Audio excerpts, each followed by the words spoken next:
Have you ever felt that pull, that deep, almost primal curiosity for the secrets we were never meant to know? Since the dawn of time, humanity has been captivated by the allure of the forbidden. From ancient scrolls hidden in temple vaults to whispered rituals under moonlit skies, we've always been drawn to the mysteries that lie just beyond the boundaries of what's allowed.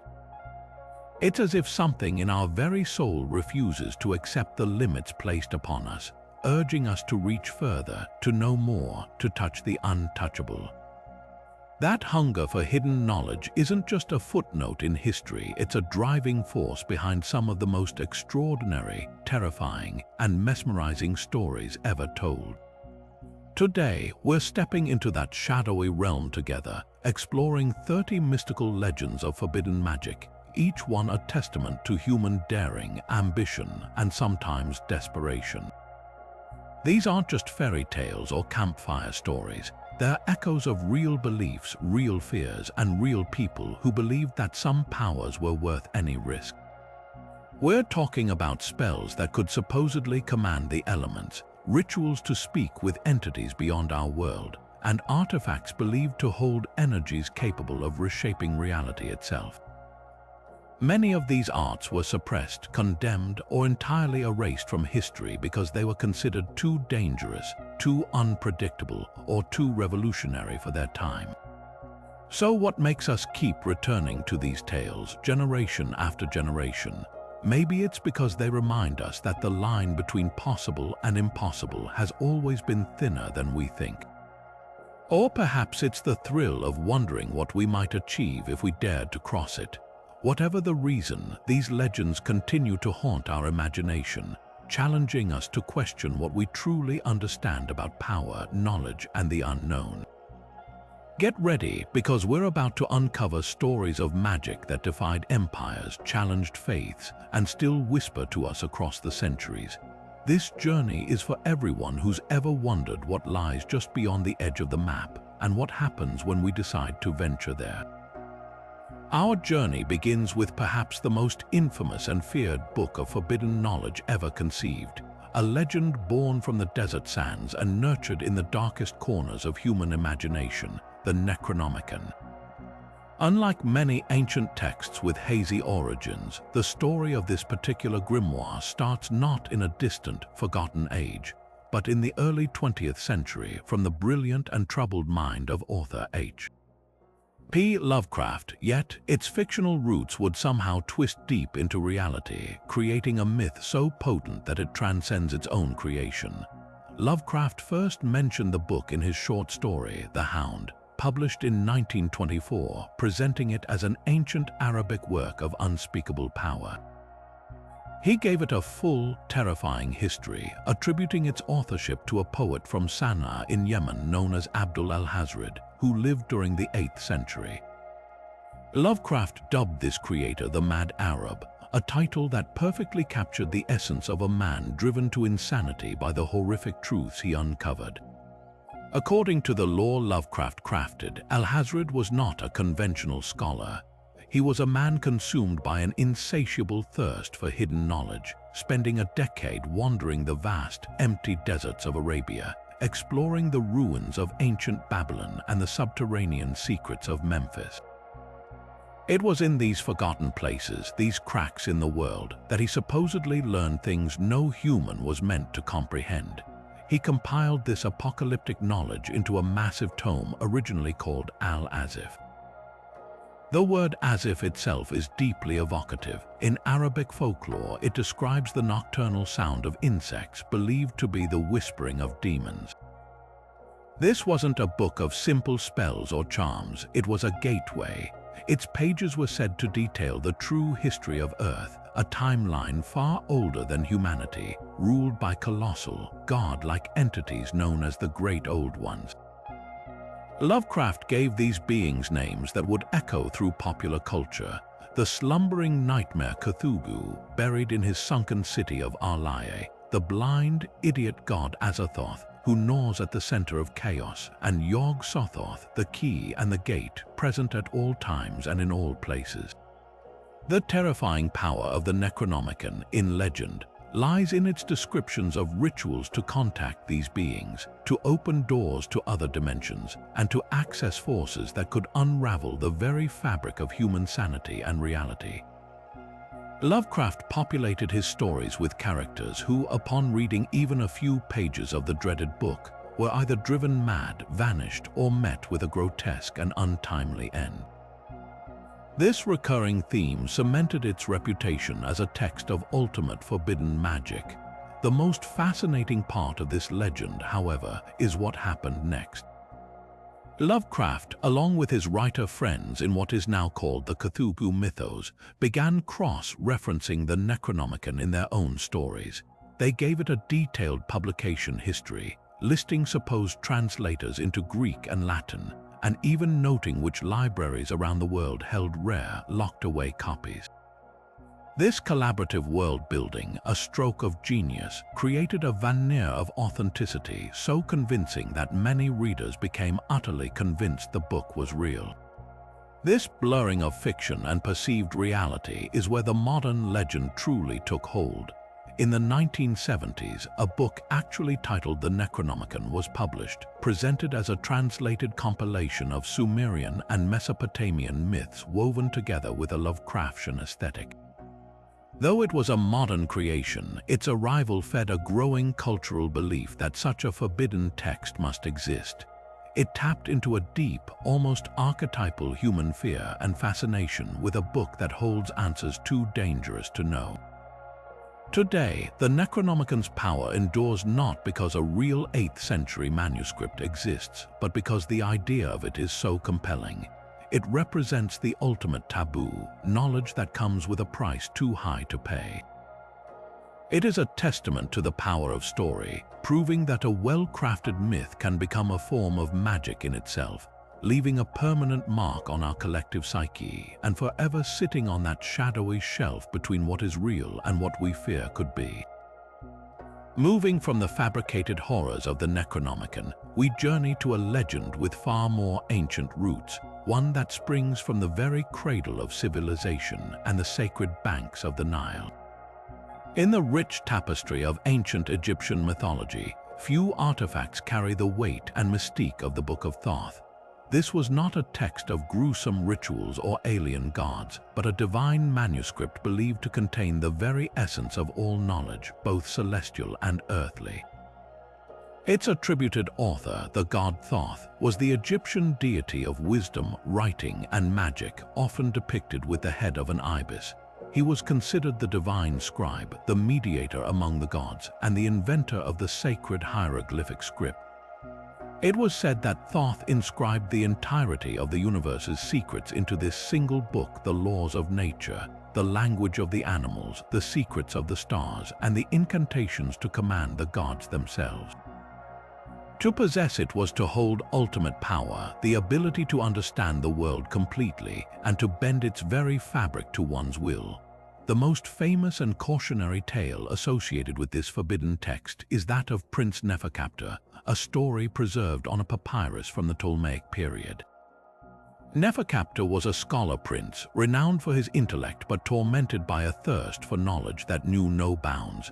He learned of the Book of Thoth's existence. It was said to be hidden in a series of nested chests at the bottom of the Nile near the city of Coptos, guarded by serpents that could not be slain. Driven by an obsessive desire, Neferkaptah embarked on the perilous journey.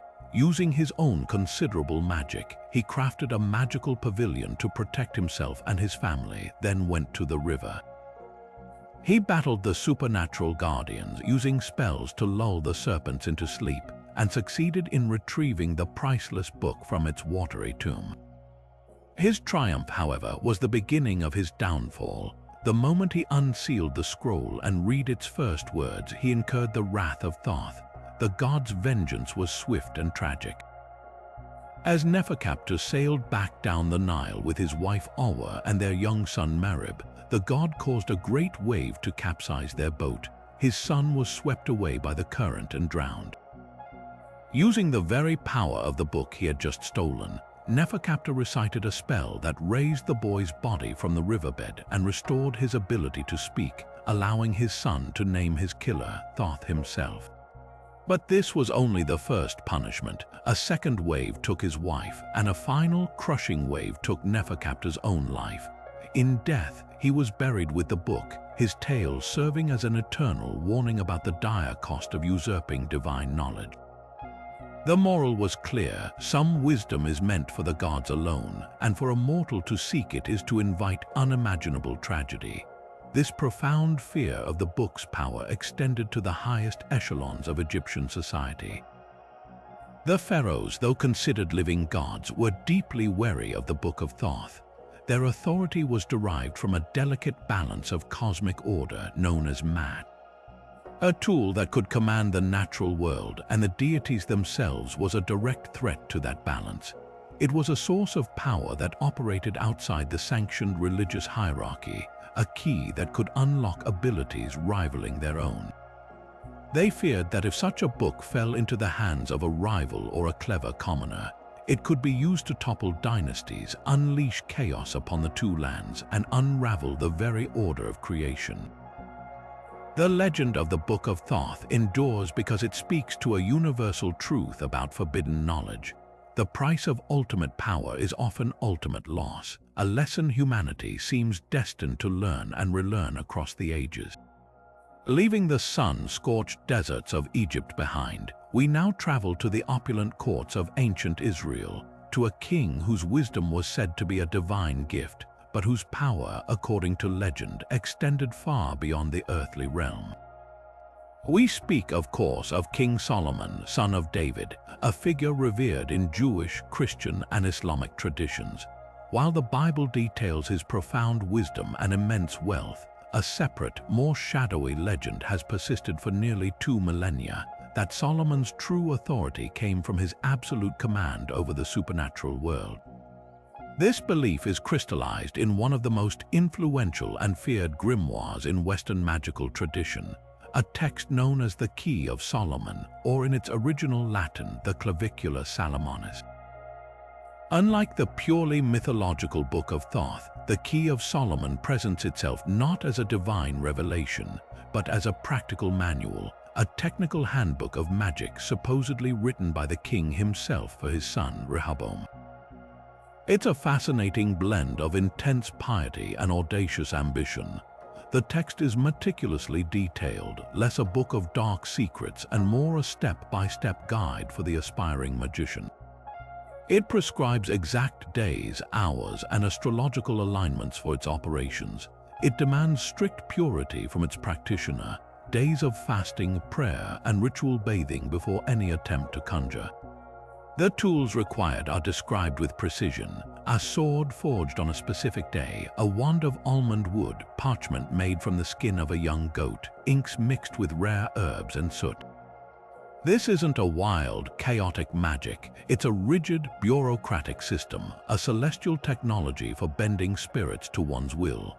The absolute heart of this system, and the reason for its fearsome reputation, lies in its intricate diagrams for summoning and protection. The most iconic of these is the magic circle. This isn't a simple ring drawn on the ground. The Key of Solomon provides elaborate, concentric circles filled with divine names, Hebrew letters, planetary symbols, and crosses. Every line, every word, every symbol has a specific protective purpose. The magician must stand within this circle, a fortress of faith and will, while the spirit is conjured to appear outside of it. This physical and symbolic barrier is everything. It is the only thing standing between a human and a potentially malevolent, immensely powerful entity. Accompanying these circles are a host of mystical symbols called pentacles. Often confused with the simpler pentagram, these are complex talismans, each designed for a specific purpose. Some are for protection, some for gaining invisibility, others for commanding specific types of spirits or for achieving love or victory. And who precisely is being commanded? The text is unequivocal: demons and spirits. The Key of Solomon contains long lists of these entities, each with a rank, a seal, and a domain of influence. From kings and presidents who command legions, to lesser spirits who can find stolen treasure, reveal secrets, or cause love and discord, The core belief underpinning the entire operation is that Solomon, with a ring given to him by the Archangel Michael, bound these demons after his temple was built and forced them to assist in its construction. The grimoire, therefore, is the means to replicate that divine authority. The magician isn't pleading or bargaining, they are issuing a command in the name of God, using the same divine names and seals that Solomon himself used. It's an act of incredible hubris to wield holy power for personal command. The enduring fascination with the Key of Solomon stems from this very paradox. It is a text deeply rooted in a monotheistic framework, yet it seeks to use that framework to achieve what the Church would condemn as the ultimate sin: trafficking with demons. Its survival through the centuries is a testament to its perceived potency. Countless manuscripts exist across Europe, no two exactly alike, copied and recopied by hand in secret, each scribe potentially adding their own notes and variations. During the fever pitch of the witch trials, possession of such a book was a guaranteed death sentence, evidence of a pact with the devil.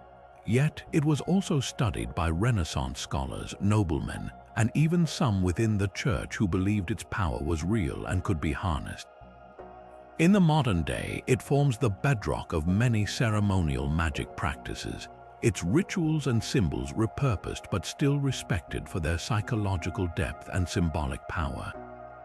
The legend of the Key of Solomon endures because it offers a tantalizing, terrifying promise that with the right knowledge, the right preparation, and an unshakable will, even the darkest forces of creation can be compelled to obey. Yet, where the Key of Solomon was a system of rigid control and divine command, our next legend represents a far more terrifying and transactional path to power. If Solomon's key was a complex and holy technology, then the Grand Grimoire was a blunt instrument of pure, dark desire. Emerging from the shadowy undercurrents of 19th century France, this book carries a reputation so sinister it was nicknamed the Red Dragon, a title evoking its fiery, monstrous, and utterly demonic nature. Unlike the ancient, pseudo-historical origins of our previous texts, the Grand Grimoire is unapologetically what it is: a manual for those willing to pay the ultimate price for earthly riches and power, a step-by-step guide to forging a pact with hell itself. The book's central and most infamous figure is not Satan, but a demonic prime minister of the underworld known as Lucifuge Rothocale. The name itself is a chilling portmanteau, likely derived from the Latin lucifugus, meaning he who flees the light, and Rothocale, which some occultists suggest is an anagram of Focala, the name of another demon. This is not the grand, tragic fallen angel of poetry. Lucifuge is a bureaucrat of damnation, the demon in charge of the world's treasures and government contracts. The grimoire positions him as the entity who can grant the magician immense wealth and power, but the process to summon him is not for the faint of heart. It is a harrowing sequence of blood, blasphemy, and brutal precision. The ritual begins with the creation of the blasting rod, a tool not of protection but of compulsion, fashioned from a single branch of wild hazel and inscribed with specific characters using a knife whose steel has been quenched in the blood of a sacrificial animal. The next item, the sacrificial blood, is even more confronting. The magician is instructed to acquire a male goat, bring it to the solitary crossroads at midnight, and behead it in a single stroke as an offering to the demons. Its blood is then collected to consecrate the dreaded pact, a contract written on virgin parchment made from the skin of a stillborn kid goat. This pact is the very heart of the transaction. It outlines the services Lucifuge will provide and, in exchange, explicitly promises the magician's soul to the demon after a period of 20 years. With these gruesome tools prepared, the actual conjuration takes place over 3 nights within a magic circle drawn with the goat's blood. The magician, armed with the blasting rod, recites incantations that are less pious invocations and more direct, threatening commands. The text provides a specific dialogue for the expected interaction. When Lucifuge appears, he is described as arriving with a terrible noise, initially appearing in a monstrous form. The magician must stand firm, never leaving the circle, and strike the ground with the rod to force the demon into a more agreeable shape. The ensuing negotiation is a dark parody of a business deal. Lucifuge will try to refuse, to threaten, and to offer lesser demons in his place. The magician must persist, using the threats within the conjuration to compel him to sign the blood pact, thus sealing the fate of both parties. This explicit, almost commercial focus on a soul-for-wealth bargain is precisely why the Grand Grimoire became the quintessential text of dangerous demonic summoning in the popular imagination. It stripped away the complex theology and protective piety of older grimoires, reducing the terrifying act of trafficking with demons to a stark, horrifying transaction. It spoke directly to a very human, very base temptation, the desire for immediate, lavish reward regardless of the long-term consequence. Its popularity in the 19th century reflects a period of great social and economic upheaval where such a promise might have held a morbid appeal.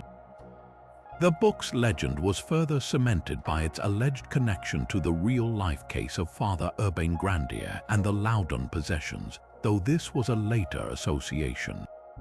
In the end, the enduring power of the Grand Grimoire lies in its brutal simplicity.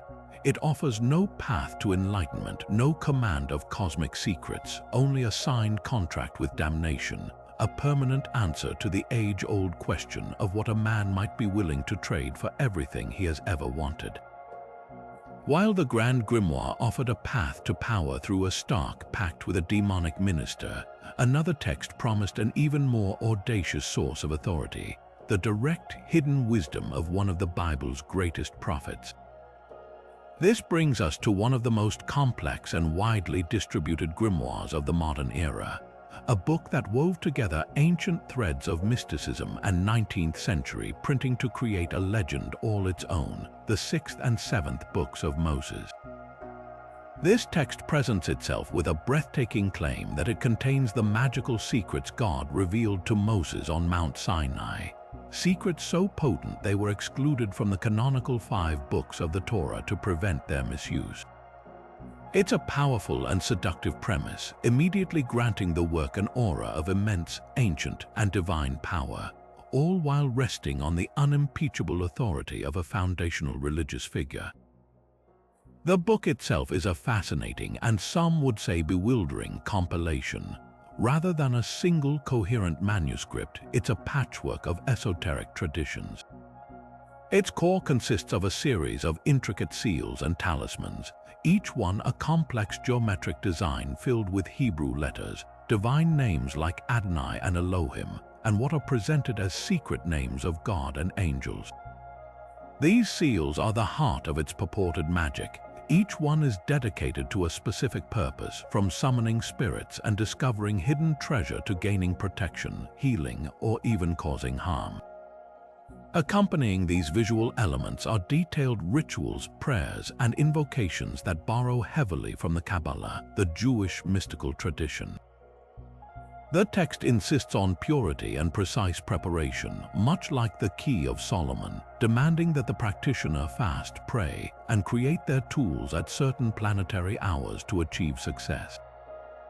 This blending of biblical narrative, Kabbalistic mysticism, and European ceremonial magic created a uniquely potent concoction that resonated deeply with a very specific audience. The history of how this book came to be is as intriguing as its content. While it claims ancient Hebrew origins, most scholars agree it was likely compiled in Germany sometime in the late 18th or early 19th century. It was the advent of the printing press that truly unleashed its power, allowing for cheap, mass-produced editions that could be easily distributed and sold by peddlers across Europe, and crucially to the burgeoning immigrant communities in America. It was in the New World that the 6th and 7th books of Moses found perhaps its most enduring and unexpected home, embedding itself into the very fabric of 2 distinct American folk magic traditions, pow-wow among the Pennsylvania Dutch and Appalachian granny magic. For the Pennsylvania Dutch or Deutsch German-speaking immigrants who settled primarily in Pennsylvania, the book arrived as part of a broader cultural package of folk healing and protective magic known as brochure or powwowing. Their worldview already blended Protestant pietism with a deep belief in everyday magic, charms, and protection against hexes and witchcraft. The 6th and 7th books of Moses, with its divine Jewish origins and powerful seals, fit perfectly into this system. It wasn't seen as dark or evil, rather it was viewed as another, more powerful tool in the brocher's arsenal.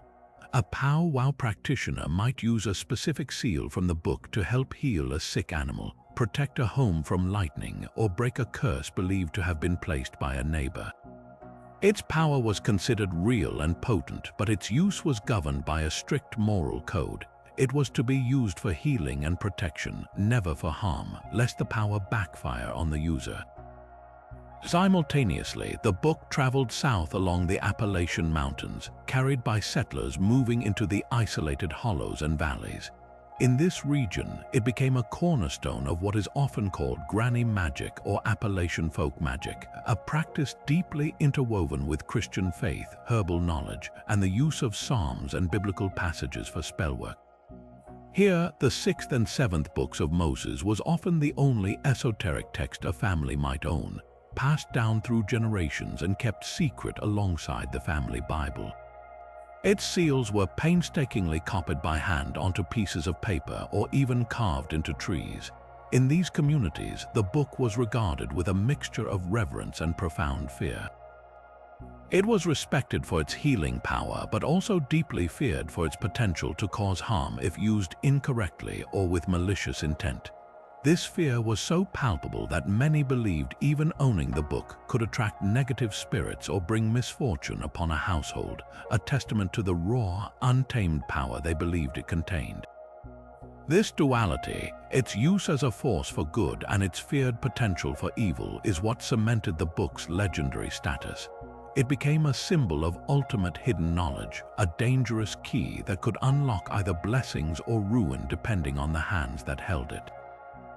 Its enduring legacy is a powerful reminder that the line between religion and magic, between faith and power, has always been thin, and that the hunger for direct, tangible access to the divine is a thread that runs through human history, from the slopes of Mount Sinai to the secluded hills of Appalachia. But the allure of forbidden magic was not confined to the solemn rites of ceremonial summoning or the divine secrets of biblical prophets.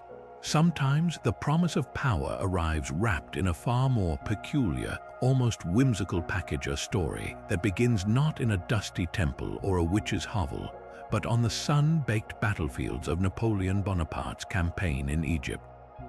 This is the curious legend of the Black Pullet, a French grimoire that trades in demons and deities for a much more practical and frankly bizarre source of riches, a magical black hen. The book's own origin story is a masterstroke of 19th century marketing, claiming it was written by a soldier in Napoleon's army. As the tale goes, this soldier was the sole survivor of a brutal ambush near the pyramids of Giza. Left for dead amongst the corpses of his comrades, he was discovered and rescued by a mysterious, ancient Turkish sage. This wise man nursed the French soldier back to health and, impressed by his character, decided to impart upon him the most profound secrets of Egyptian magic and talismanic art. The grimoire is presented as the transcribed knowledge from that dying sage, a final gift from the East to the West. While this Napoleonic backstory is almost certainly a fictional invention to lend the book an air of exotic authenticity, its true magic lies in its central, captivating promise, the creation of the eponymous Black Pullet. This was no ordinary barnyard fowl. The text provides meticulous, step-by-step instructions for magically producing a hen that is black in every aspect, from its feathers to its bones and even its flesh. The purpose of this creature is what makes the legend so enduringly fascinating. First and most famously, this hen would lay eggs, but not ordinary eggs. Each one would be made of pure, solid gold, providing a literal endless stream of wealth for its owner. but its powers extended far beyond mere alchemy. The black pullet was also a formidable magical guardian. It would fiercely protect its master from any physical harm, deflecting blades and stopping bullets. Furthermore, it possessed the clairvoyant ability to reveal hidden treasures buried in the earth, acting as a living dowsing rod for lost gold and jewels. It was, in essence, the ultimate personal assistant for the aspiring adventurer magician, a bodyguard, a banker, and a treasure hunter all in one. The process of creating this miraculous creature, however, is where the text reveals its deeper, more esoteric roots. It's not a simple spell. The ritual is an intricate alchemical operation that serves as a perfect metaphor for spiritual transformation. The magician must first obtain a perfectly black hen, then isolate it in a specially constructed multi-tiered box. This box acts as a ritual chamber where the hen is subjected to a precisely timed regimen of feeding it a special diet of grains that have been consecrated under certain planetary alignments. The entire process is governed by the use of a series of elaborate talismanic rings, which are the true heart of the Grimoire's magic system. The book contains detailed engravings of these rings, each one a complex wheel inscribed with mysterious characters, numbers, and symbols. The magician must have these rings crafted exactly as specified, often from specific metals, and then use them to perform invocations and draw magical circles. The rings are the keys that channel the cosmic forces to transform the ordinary hen into the magical pullet. This transforms the operation from a simple animal husbandry project into a profound ritual of symbolic death and rebirth. The common hen must metaphorically die to its old nature to be reborn as a magical being, mirroring the alchemist's goal of transforming base lead into spiritual gold. The black pullet, therefore, is far more than a quirky folktale about a golden goose. It represents the democratization of magical ambition in the post-revolutionary era. Unlike the lofty, theologically complex goals of the Key of Solomon or the damning pact of the Grand Grimoire, the black pullet offered a magic that was tangible, immediate, and appealing to a burgeoning middle class. Its promise wasn't command over legions of demons or enlightenment. It was financial security, personal safety, and discovered wealth. It was a fantasy of effortless abundance, a perfect reflection of the material desires of its time. The book became incredibly popular in the 19th century, with numerous editions printed, each adding to its legend. Its enduring charm lies in this unique blend of the mundane and the miraculous. It takes a simple, everyday object, a chicken, and imbues it with world-altering power, creating a legend that is at once absurd and deeply alluring. It reminds us that the human search for forbidden knowledge isn't always about challenging gods or unraveling cosmos. Sometimes, it's simply about hoping to find a little magic in the backyard that can pay the bills. Yet, the audacious blending of piety and forbidden power found in the 6th and 7th books of Moses was not a new phenomenon. Centuries earlier, a far more dangerous and theologically explosive text emerged from the shadows of medieval Europe, one so brazen it claimed the highest possible authority, the papacy itself.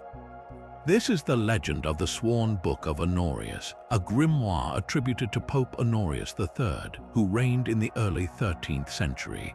The very premise of this book was its greatest heresy, the idea that Christ's own vicar on earth would compose a manual for summoning and commanding demons.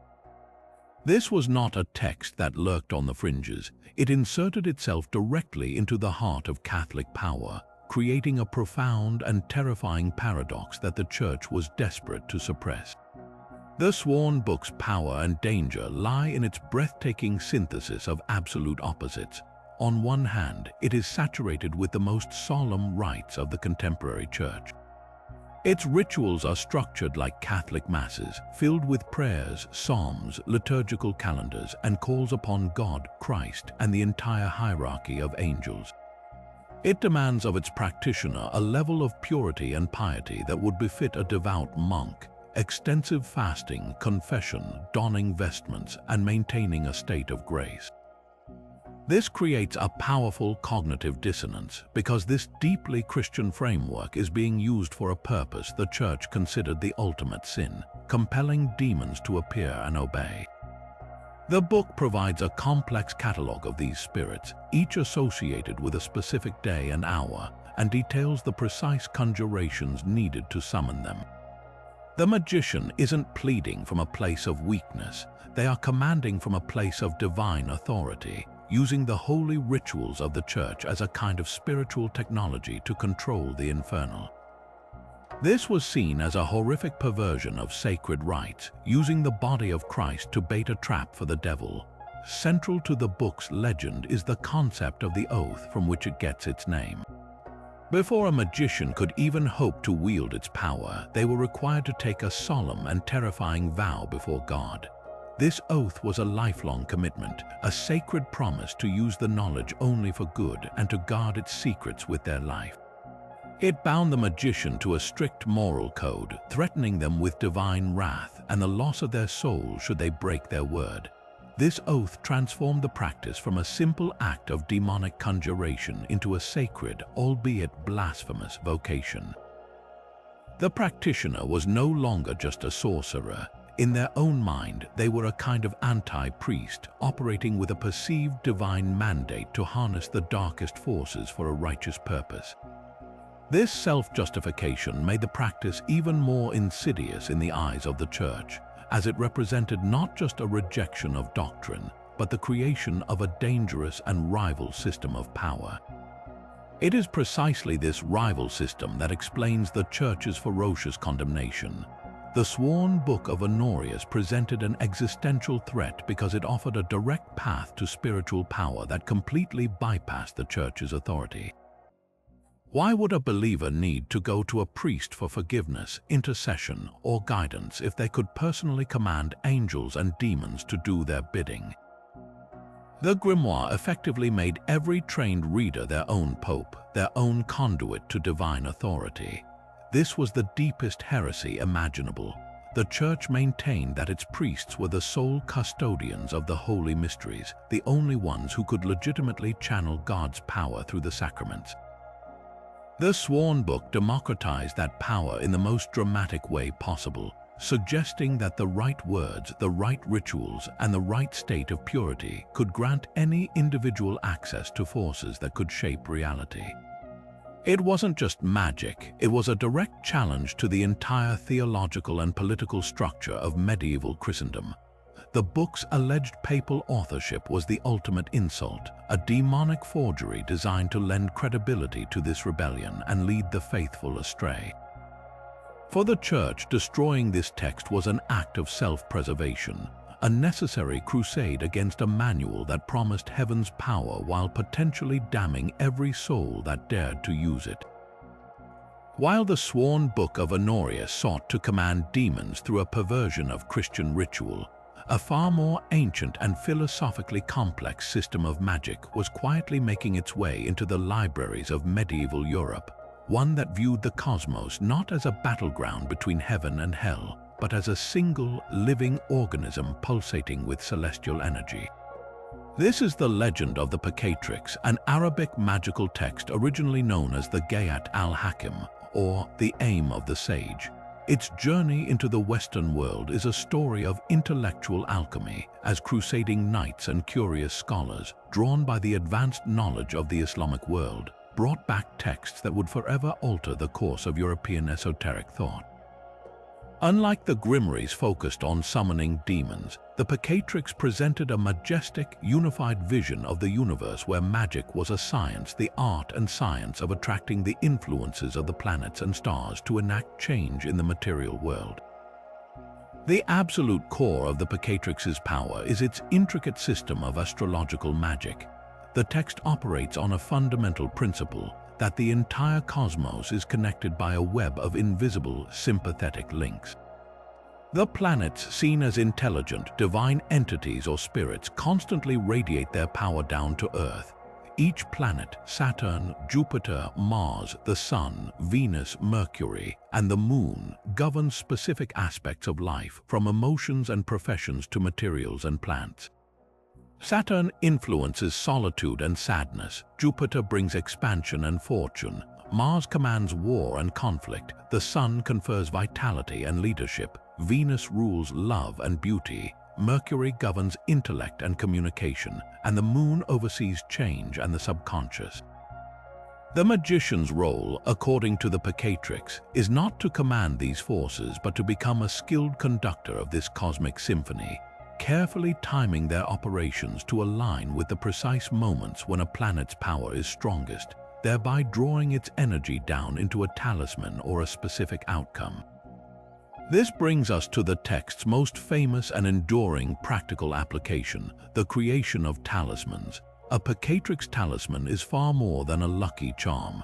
It is a battery for celestial power, a meticulously crafted object designed to capture and radiate a specific planetary influence.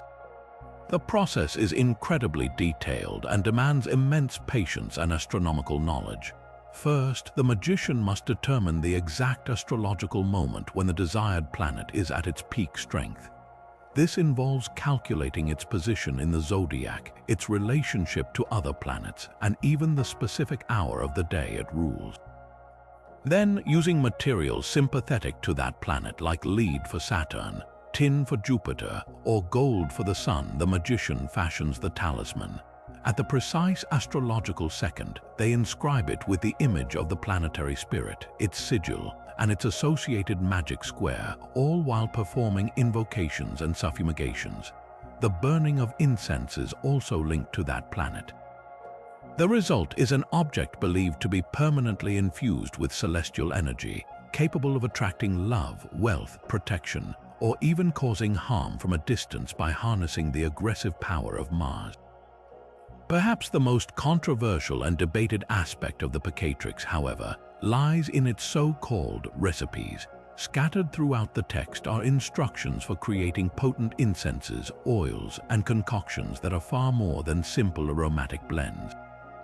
Many of these recipes include ingredients known to have powerful psychoactive properties, such as black henbane, mandrake, opium, and psilocybin mushrooms. The stated purpose of these mixtures was not recreational, it was transcendental. The magician was instructed to ingest or anoint themselves with these substances at a specific planetary hour as part of a larger days-long ritual. The goal was to alter their state of consciousness, to loosen the soul's attachment to the physical body, and thereby facilitate a direct experience of, or communication with, the planetary spirits themselves. This was the ultimate aim of the Picatrix's magic, not just to draw down power, but to achieve a mystical union with the intelligences that govern the cosmos, to gain wisdom directly from the source. This blurring of the lines between ritual magic, pharmacology, and mystical ecstasy made the text incredibly dangerous in the eyes of religious authorities, who saw it as a form of divinely sanctioned drug use that could lead to heresy or madness. The profound influence of the Picatrix on European occultism cannot be overstated. When it was translated into Spanish and then Latin in the 13th century, it became a secret treasure for philosophers, magicians, and scientists. Renaissance luminaries like Marsilio Ficino and Giovanni Pico della Mirandola studied it deeply, and its ideas became woven into the very fabric of Western esotericism. Ficino's own work on natural magic, which aimed to capture celestial spiritus through music, art, and talismans, is directly indebted to the concepts laid out in the Picatrix. The text provided a sophisticated, philosophical framework that allowed magic to be seen not as a dark art, but as a noble, intellectual pursuit, a way to understand humanity's place within a living, breathing, and spiritually intelligent universe. Its legend endures because it represents the highest aspiration of magical practice, to harmonize with the cosmos itself, using the stars as a guide to transform both the world and the self. But if the Picatrix offered a grand vision of cosmic harmony, and the Grimoires promised power through command or pact, a very different kind of magical text emerged from the intellectual ferment of the 16th century. The Arbitral of Magic presents itself not as a book of dark secrets, but as a guide to living a pious and virtuous life in harmony with the divine plan. Its full title, Arbitral de Magia Veterum, meaning the magic of the ancients, immediately sets a scholarly, almost antiquarian tone. Unlike the threatening aura of the Grand Grimoire or the complex astral science of the Picatrix, the Arbitral feels more like a philosophical discourse, a series of moral aphorisms combined with spiritual advice. Published in 1575 in Switzerland, it reflects the unique humanist spirit of the late Renaissance, a time when scholars were looking back to ancient wisdom while trying to reconcile it with Christian faith. The book is structured into 49 sections called aphorisms, each one laying out a principle of magical practice and spiritual life. Its opening statements are startlingly humble and positive, advising the reader to first and foremost know themselves, to love God, and to avoid all curiosity for vain and unlawful things. It insists that magic is a divine gift, intended only for the praise of God and the good of one's neighbor. This seems like the most benign, almost Sunday school version of magic one could imagine. So why was such a seemingly wholesome text still considered dangerous, forbidden knowledge? The answer lies in the specific entities the Arbitral instructs its reader to contact, the Olympic spirits. This is the text's most original and controversial contribution to Western magic. It describes a celestial hierarchy of 7 powerful spirits, each one governing one of the 7 classical planets and the 196 provinces of the Earth. Their names are beautiful and evocative: Aratron of Saturn, Bether of Jupiter, Phaleg of Mars, Och of the Sun, Hagith of Venus, Ophiel of Mercury, and Phol of the Moon. The Arbitral provides each spirit's seal and outlines the specific powers they bestow. Och, the solar spirit, can grant perfect health and long life, while Hagith can make one beautiful and grant love. Bether can provide treasures and political favor, and Phol can transform metals and grant knowledge of the waters. The method for contacting them is notably devoid of the terrifying rituals found in other texts. There are no magic circles of protection, no animal sacrifices, no threats or compulsions. Instead, the practitioner is instructed to rise at dawn, pray fervently to God, and then call upon the desired Olympic spirit with a pure heart and a specific, simple ritual, often involving a clean lamina or plate inscribed with the spirit's seal. The text emphasizes that these spirits are not demons. They are neutral, celestial intelligences, part of God's creation, and they will only respond to someone of impeccable moral character. This is where the Arbitral's subtle danger becomes apparent. It creates a system of spiritual power that operates entirely outside the authority of the established church. Why would a pious Christian need to pray to God and then call upon a spirit named Ophiel for wisdom, when they could simply pray to God and his saints for the same grace? The Arbitral, much like the sworn Book of Honorius, proposes a direct line to divine power that bypasses all earthly intermediaries. It suggests that a virtuous individual, through their own personal piety and study, can access forces that grant health, wealth, and wisdom without the need for priests, sacraments, or the institutional church. This was a deeply subversive idea. Furthermore, despite its positive tone, the text does not shy away from the reality of darker forces. It explicitly warns of evil and lying spirits that will try to deceive the magician, and it states that the true sign of an Olympic spirit's presence is that it encourages virtue and the love of God. This admission reveals that the practitioner is still playing with fire, navigating a spirit world where deception is a constant threat. The required purity is not just a nice suggestion, it is the only shield against potentially disastrous consequences. The ultimate reason for the Arbitral's forbidden status, therefore, is its revolutionary redefinition of the magician's identity. It isn't a manual for an outcast sorcerer or a desperate soul seeking a demonic pact. It is a guide for the Renaissance man, the scholar, the philosopher, the virtuous individual who seeks to perfect both themselves and their world through a direct relationship with the cosmos. It proposes that magic is not a sin, but a sacred science, the highest form of natural philosophy. This was a direct challenge to the Church's monopoly on spiritual truth and its definition of what constituted holy and unholy practice. The authorities could not tolerate a system that encouraged individuals to seek power and knowledge directly from spirits, no matter how positively those spirits were framed. The Arbitral's magic was forbidden because it was, at its heart, empowering. It placed the responsibility and the power squarely in the hands of the individual, suggesting that with enough wisdom, virtue, and will, a person could literally shape their own reality through an alliance with the benevolent forces of creation. It was a beautiful, optimistic, and profoundly dangerous dream. If the Arbitral offered a path to celestial spirits through virtuous living, and the Grimoires promised power through compulsion or pact, then our next legend presents what might be the most arduous, demanding, and spiritually perilous magical undertaking in all of Western esotericism. This is the sacred magic of Abramelin the Mage, a system so rigorous that its very description has deterred all but the most dedicated seekers for centuries. The story comes to us from a 15th century text, the Book of the Sacred Magic of Abramelin the Mage, written by a man named Abraham of Worms. He claims to have traveled to the Egyptian desert near the banks of the Nile, where he met an incredibly powerful Egyptian mage named Abramelin. Impressed by Abraham's sincerity, Abramelin agreed to impart to him this supreme magical knowledge, which Abraham then painstakingly wrote down for his own son.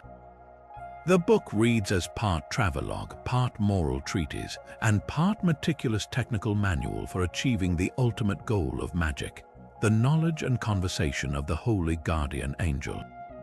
The entire system hinges on this singular, transformative event. Unlike other texts that offer a variety of spells or talismans, Abramelin's magic has one purpose: to forge an unbreakable, conscious link with your own personal guardian angel, a divine spirit assigned to guide your soul. This angel is described as a being of pure light and wisdom, a direct connection to the divine source that can provide ultimate knowledge, peace, and understanding. However, achieving this state is not a matter of simply learning an incantation.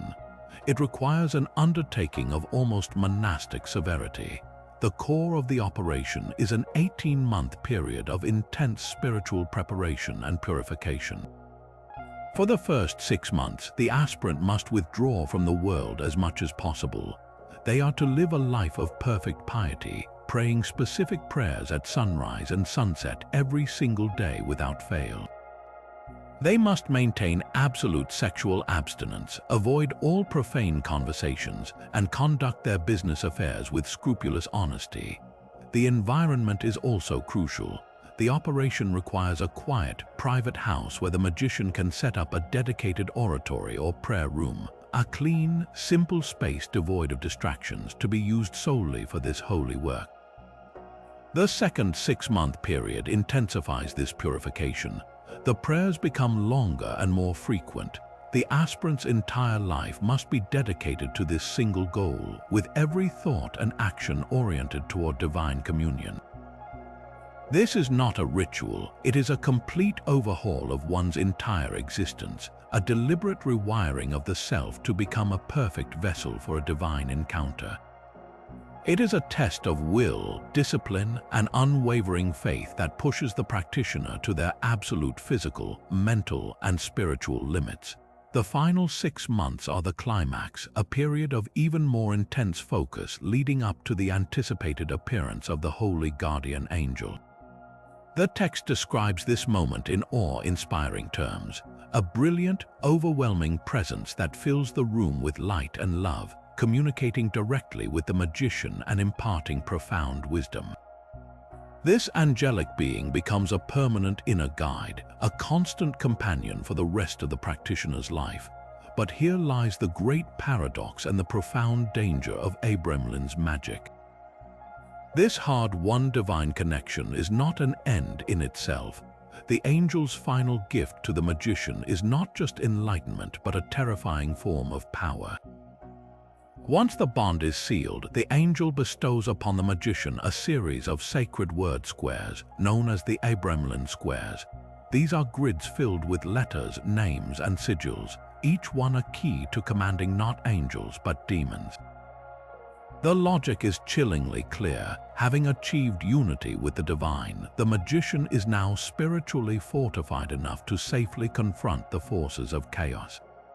The angel provides the authority to summon and compel these demonic princes and their legions, forcing them to swear obedience and to perform any task commanded, from finding hidden treasure and learning all sciences to inflaming others with love or even causing destruction.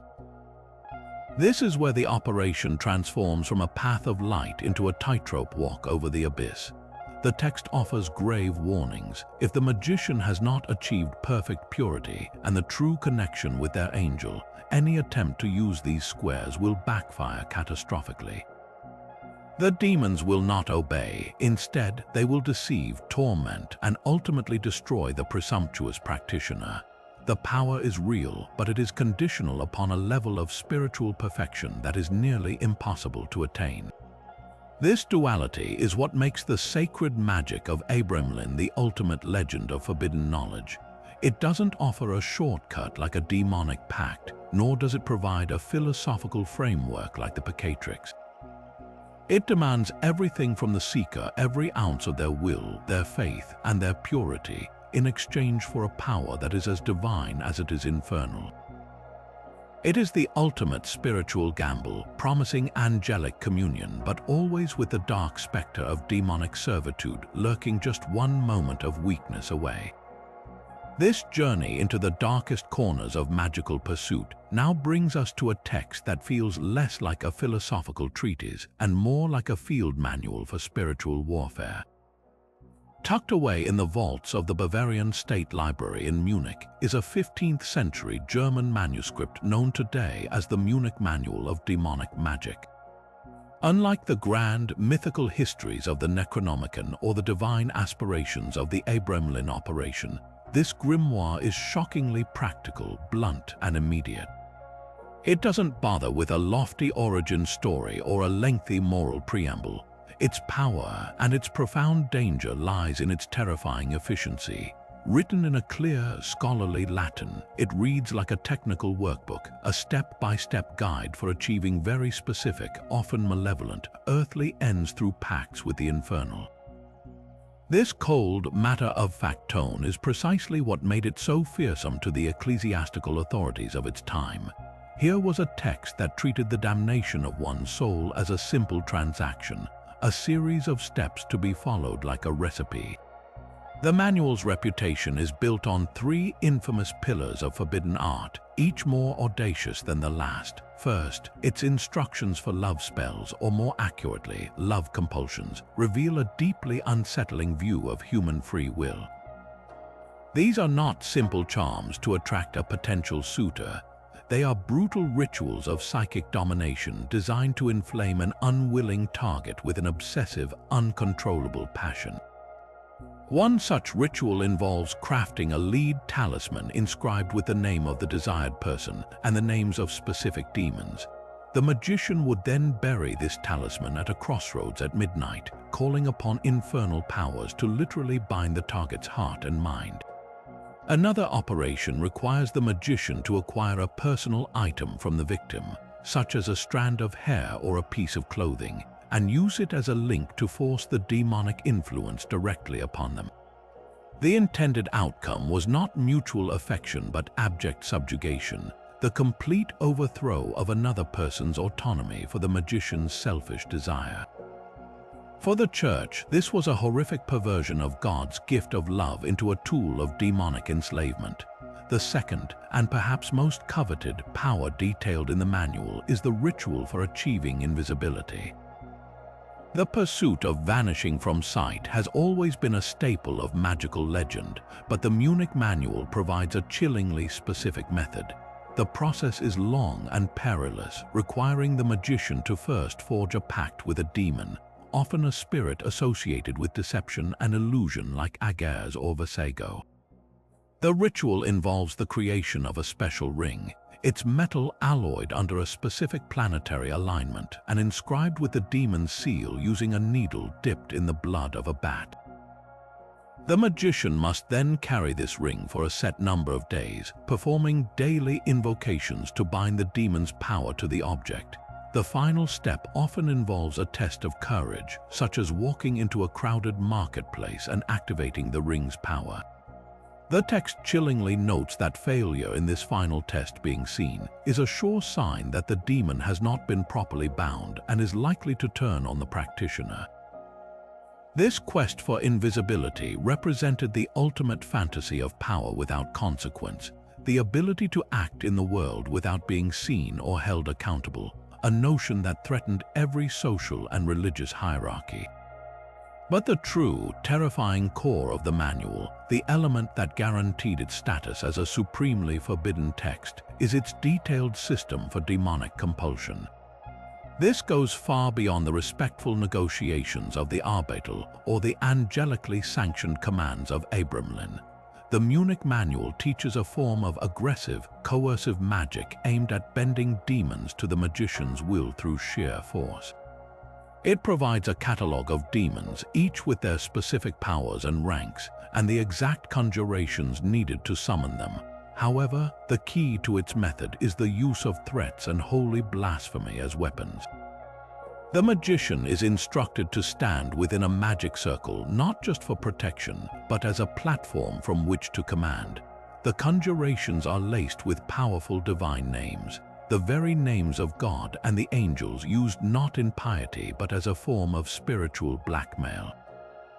The magician essentially threatens the demon with the power of heaven, saying, in effect, "By the power of the Almighty whom you hate and fear, I compel you to appear and obey my command."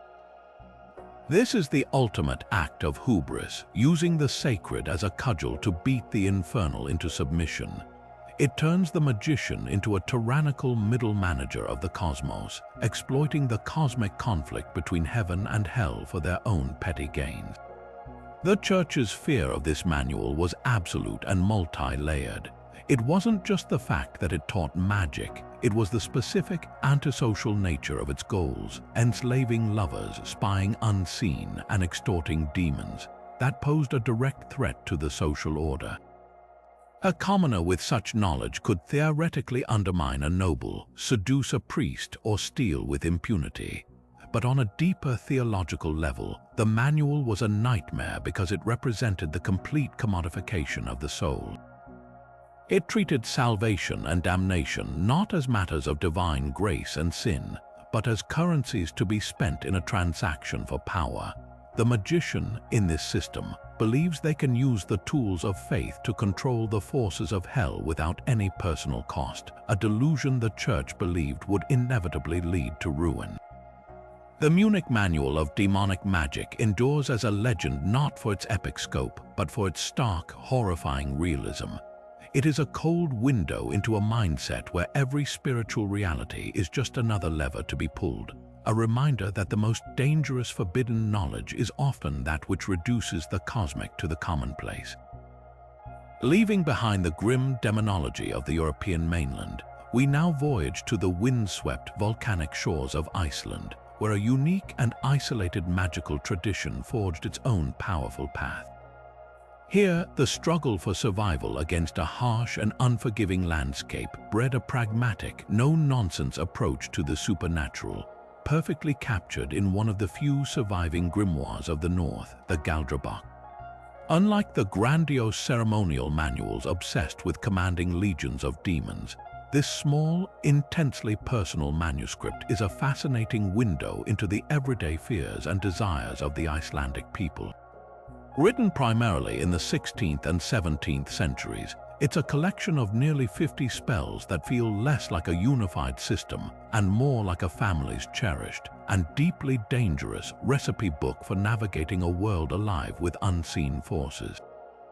The true magic of the Galdrobach lies in its incredible syncretism, a seamless and unself-conscious blending of three distinct worlds: The oldest layer is the bedrock of Norse paganism, the island's original faith.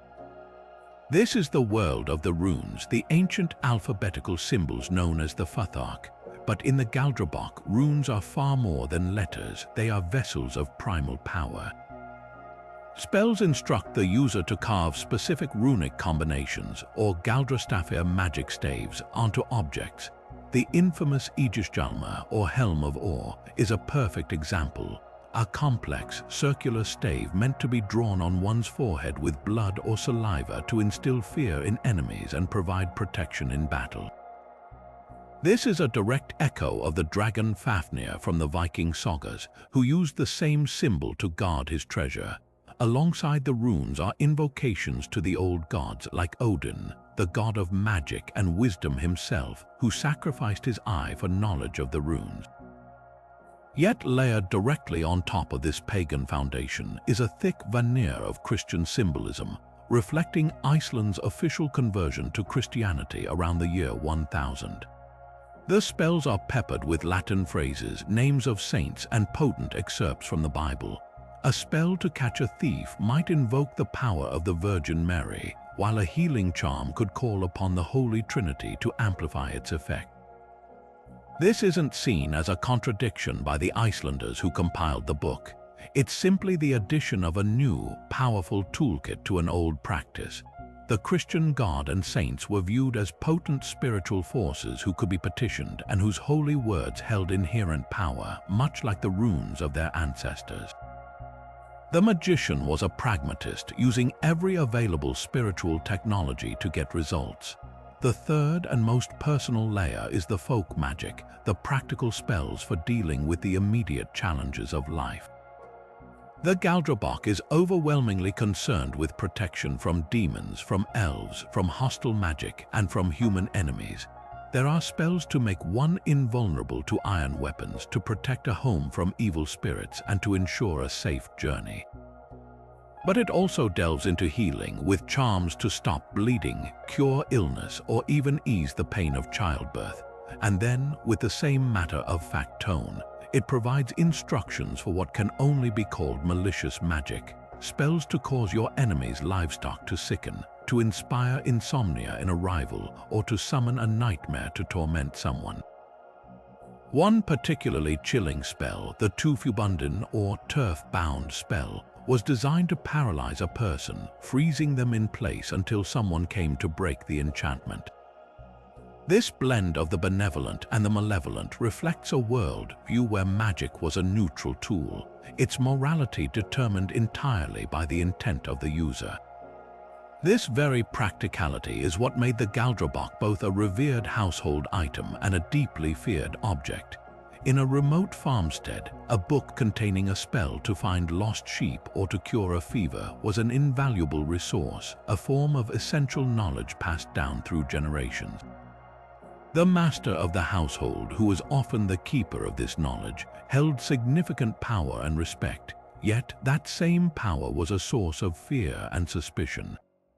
If a neighbor's cow suddenly died or a child fell mysteriously ill, fingers might point to the person known to possess the Galdrabok. This created a delicate social tension.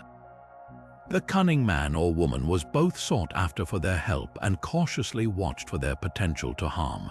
The book itself was often kept hidden, its knowledge shared only with a trusted heir, for its mere existence could be enough to attract accusations of witchcraft from a nervous community, or later, from the increasingly vigilant Lutheran Church. The Galdrabok endures as a powerful legend because it is so profoundly human. It isn't about aspiring to cosmic power or commanding demons. It's about the universal desires for safety, health, and a measure of control in an unpredictable world. It shows us a culture that refused to abandon its old ways, instead weaving them together with new beliefs to create a unique and resilient form of magic, born from the fire and ice of its homeland. Yet even within the isolated, pragmatic world of the Galdrabok, magic was largely a local affair, a tool for the farm and the home. To find a text that represents the very pinnacle of Renaissance occultism, where immense scholarly ambition collides with the thirst for hidden power, we must return to the courts of Europe, to the mind of a man who stood at the razor's edge between genius and madness. This brings us to one of the most elaborate and significant grimoires to survive from the Elizabethan era, a massive tome known as the Book of Oberon. Unlike the anonymously compiled manuals of the past, this text is deeply entwined with one of the most brilliant and enigmatic figures of the 16th century, Dr. John Dee, the personal astrologer and scientific advisor to Queen Elizabeth I himself. Dee was a true Renaissance polymath, a man who possessed one of the largest libraries in Europe and whose interests encompassed mathematics, navigation, astronomy, and the complete spectrum of natural philosophy. For him, magic was not superstition. It was the highest form of science, the key to unlocking the divine language of creation. The Book of Oberon is a magnificent reflection of this worldview. It is a vast composite manuscript, a scholar's personal workbook filled with meticulous handwriting, intricate colored diagrams, and a synthesis of magical knowledge from a dozen different traditions. While not definitively proven to be in Dee's own hand, its contents align perfectly with his known interests and sources, and it represents the very type of work he would have consulted and compiled. It is the product of a first-class intellect attempting to systematize the entire invisible world, to create a working taxonomy of spirits. The book's power and complexity are immediately apparent in its detailed hierarchy of spirits, a celestial bureaucracy far more elaborate than anything found in earlier grimoires. It doesn't just list demons, it organizes them into a strict chain of command with kings, dukes, presidents, and knights, each with their own legions, specific powers, and planetary associations. At the very top of this structure sits Oberon, or Oberon, the fairy king from medieval romance who gives the book its modern name. His inclusion is a startling and unique feature, bridging the world of formal demonology with the older, more mysterious realm of the Fae. This hierarchy wasn't just for show, it was essential for the magician's safety and success. Knowing a spirit's exact rank and authority dictated how it should be approached, what offerings it required, and what kind of power it could legitimately bestow. A magician would no more conjure a king without the proper ceremony than a commoner would barge into the throne room of Elizabeth herself. To navigate this spirit court, the Book of Oberon provides incredibly elaborate conjurations. These are not the short, threatening commands of the Munich Manual, but long, beautifully composed speeches in Latin, Greek, and Hebrew, filled with poetic invocations and a dizzying array of divine names. The rituals demand an extraordinary level of preparation. The magician must craft a complex set of tools, a sword, a scepter, a ring, and a layman, a breastplate or medal to be worn during the ceremony, each item forged from specific metals and inscribed with sacred characters at precise astrological times. The magic circle itself is a masterpiece of protective art, a multi-layered fortress of faith drawn on virgin parchment with consecrated inks, filled with the names of God, angels, and powerful sigils. The entire operation could take weeks or even months of pious preparation, fasting, and prayer before the first spirit was ever called. This was magic as a high art form, requiring the discipline of a monk, the knowledge of a scholar, and the steady hand of an artist. This intense scholarly rigor is precisely what made the practice so dangerously alluring and ultimately so condemned. For men like Dee, this was not a rejection of religion but its ultimate expression. They believed they were using their God-given intellect to explore the deepest mysteries of his creation, communing with angels to learn the universal language that underpinned all reality. The conjurations are saturated with Christian piety, framing the entire operation as a holy endeavor. However, to the established church and the cautious state, this was a perilous delusion.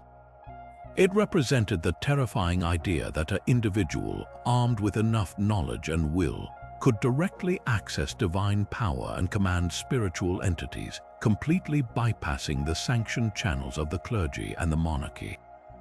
Queen Elizabeth might value Dee's advice on astrology for political strategy or his mathematical skill for navigation, but the idea of her court philosopher secretly conducting rituals to command kings of the spirit world would have been seen as a profound threat to the natural and divine order.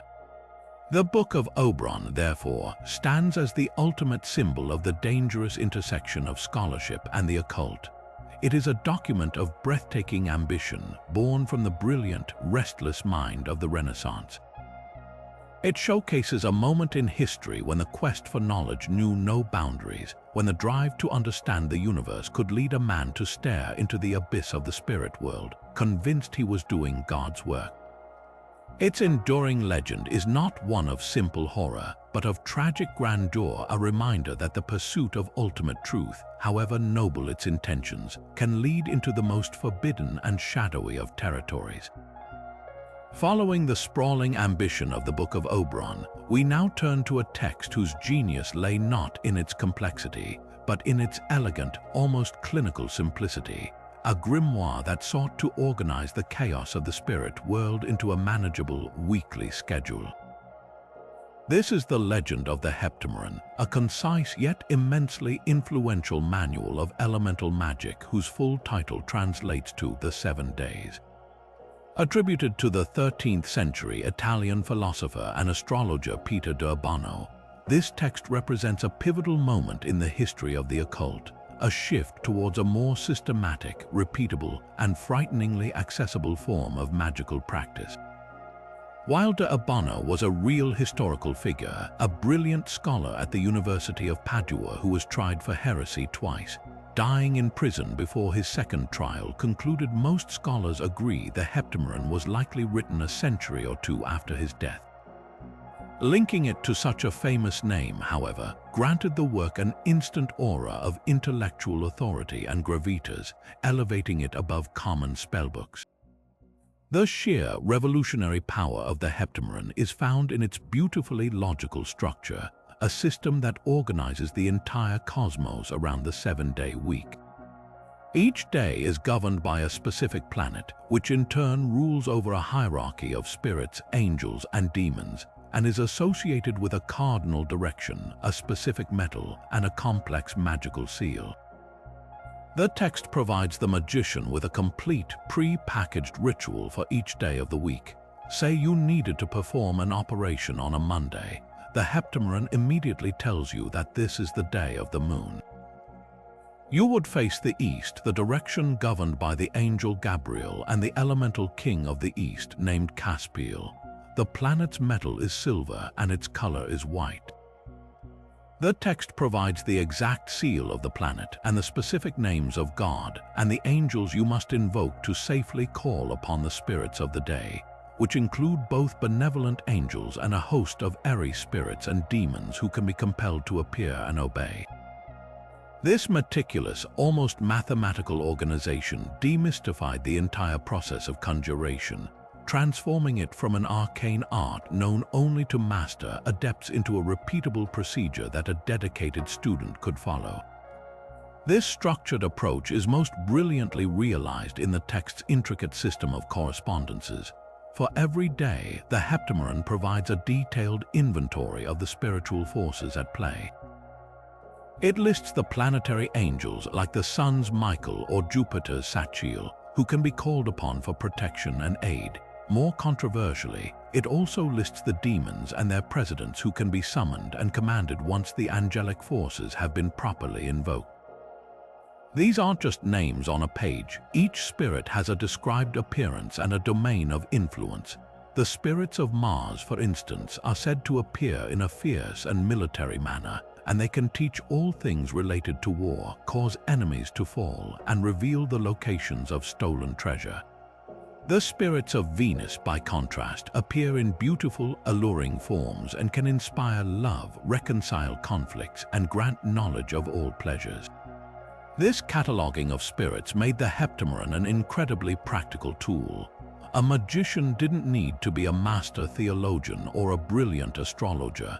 They simply needed to consult the correct page for the day, follow the instructions to the letter, and they could theoretically access a vast array of powers. To manage these powerful entities, the Heptameron relies on two crucial and iconic tools, the magic circle and the layman. The circle described in the text is less an ornate work of art and more a functional, minimalist design, a double ring with a few key divine names and crosses inscribed between them.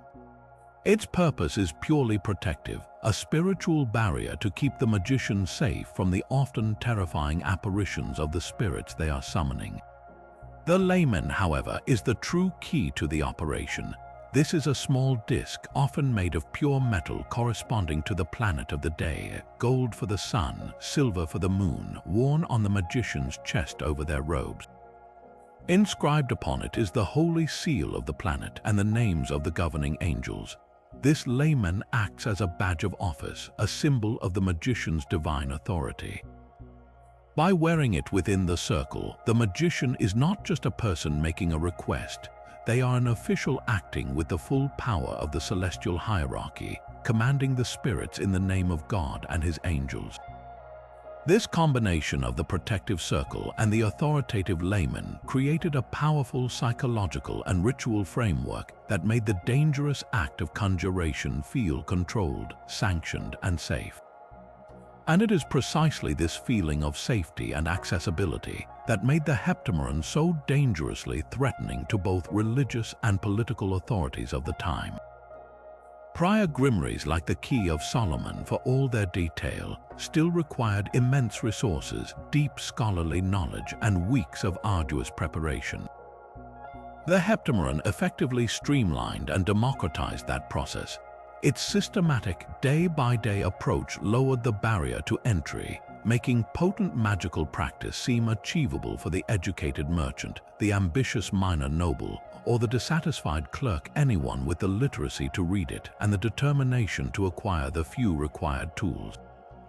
The Church feared this accessibility because it suggested that divine power could be harnessed through a formula, a set of technical instructions, rather than through grace, faith, and the intercession of its priests. If any pious individual could successfully command spirits by simply following a recipe, the entire ecclesiastical structure became unnecessary. For the state, the threat was equally grave. The text's listed purposes for magic included finding treasure, gaining favor with lords, and destroying enemies. All acts that could destabilize the social order and challenge the authority of the crown. A subject with a grudge and a copy of the Heptameron was no longer just a disgruntled commoner. They were a potential strategic threat. The legend of this text endures because it represents the moment magic became, in a sense, user-friendly. It packaged the awesome, terrifying power of conjuration into a logical, repeatable system, offering a glimpse of a world where the secrets of the universe weren't just for the brilliant or the divinely chosen, but for anyone disciplined enough to turn the page and face the East. This intense focus on achieving spiritual perfection through isolation and relentless discipline stands in stark contrast to the communal rites of the Church, presenting a path to power that is entirely self-directed and internal. The magician withdraws from their community, their family, and the rhythms of ordinary life, effectively creating their own monastery under a self-imposed rule. This radical self-reliance was deeply suspect to religious authorities, as it suggested that divine connection could be achieved through personal will and method rather than through the sacraments and the guidance of the clergy. The operation's success hinges entirely on the individual's own strength of character and unwavering focus, making it a profoundly solitary and egocentric spiritual endeavor, albeit one aimed at a divine end. This very isolation was seen as a danger in itself, a breeding ground for spiritual pride and delusion, where the line between a holy vision and a hallucination born of fatigue and fasting could become dangerously thin. The ultimate goal of this grueling process is the knowledge and conversation of the holy guardian angel, a transformative encounter described as an overwhelming influx of divine light, love, and wisdom. This angel is understood not as an external being but as the highest part of one's own soul, a divine spark that acts as a personal intermediary to the Godhead. Achieving this union was considered the pinnacle of magical attainment, bringing the magician into a state of enlightened peace and providing them with an inner guide for life. However, the Abramelin system introduces a breathtaking and deeply controversial twist at this moment of supreme spiritual victory. The angel does not simply leave the magician in a state of blissful contemplation. Instead, it bestows upon them a final, terrifying gift, a set of powerful magical word squares and the authority to command the princes of the demonic realms and their legions. This is the great paradox and the core of the text's forbidden nature. The apex of a journey dedicated to divine purity and light culminates in the power to wield the darkest forces of creation. The logic, as presented, is that having achieved unity with the divine, the magician is now so spiritually fortified and aligned with God's will that they can safely confront and command the forces of chaos without being corrupted or harmed. The angel provides a series of sacred word squares, complex grids of letters and names, each one a key to compelling a specific demon to perform a task. These tasks range from the mundane, like discovering hidden treasure or learning all sciences, to the profoundly manipulative, such as inspiring love in another or causing destruction to one's enemies. The magician, acting with the perceived sanction of their angel, can summon these entities and force them to swear obedience. The spiritual risk here is absolute and terrifying. The text itself contains grave warnings. This power is only safe in the hands of someone who has genuinely achieved the angelic connection. Any flaw in the 18-month preparation, any hidden pride, a moment of lust, a flicker of dishonesty, means the connection was imperfect. A magician operating from this place of spiritual weakness would be catastrophically unprepared for the encounter. The demons, far from obeying, would immediately perceive the vulnerability. They would deceive, torment, and likely destroy the practitioner, exploiting their arrogance and leading them to utter ruin, both mentally and spiritually.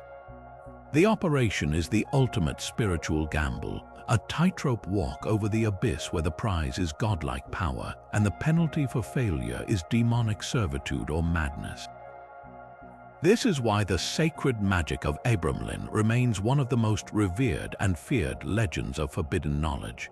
It promises the highest spiritual enlightenment, but always with the dark understanding that one moment of weakness, one hidden flaw in the soul, could transform a divine ascent into a one-way descent into the infernal. While the scholar magicians of the Renaissance sought to command celestial hierarchies and the urban cunning folk trafficked with demons, a much more visceral and practical form of forbidden knowledge was being painstakingly handwritten in the isolated farmsteads of Norway. Here, far from the courts and universities, magic was not a path to enlightenment but a vital tool for survival, and its most powerful secrets were contained within the Svarteboka, the black books of Norwegian folk magic. Among these, the most legendary are the Black Books of Elverum, named for the region where they were said to originate, manuals of such potent and fearsome power that they became the stuff of both desperate hope and whispered nightmare. The creation of a black book was itself a magical act, a perilous undertaking that often began with a bargain struck not for wealth but for knowledge. The most persistent legend tells of a young man who, on Christmas Eve, would journey to a crossroads and there renounce his Christian faith, offering his soul to the devil in exchange for the wisdom to create a book of spells. The physical book was then crafted under dark auspices, its pages often made from the skin of a stillborn calf or lamb, bound in black leather and written in the magician's own blood or with ink mixed from soot and other potent substances. This origin story immediately set the Black Books apart from other grimoires.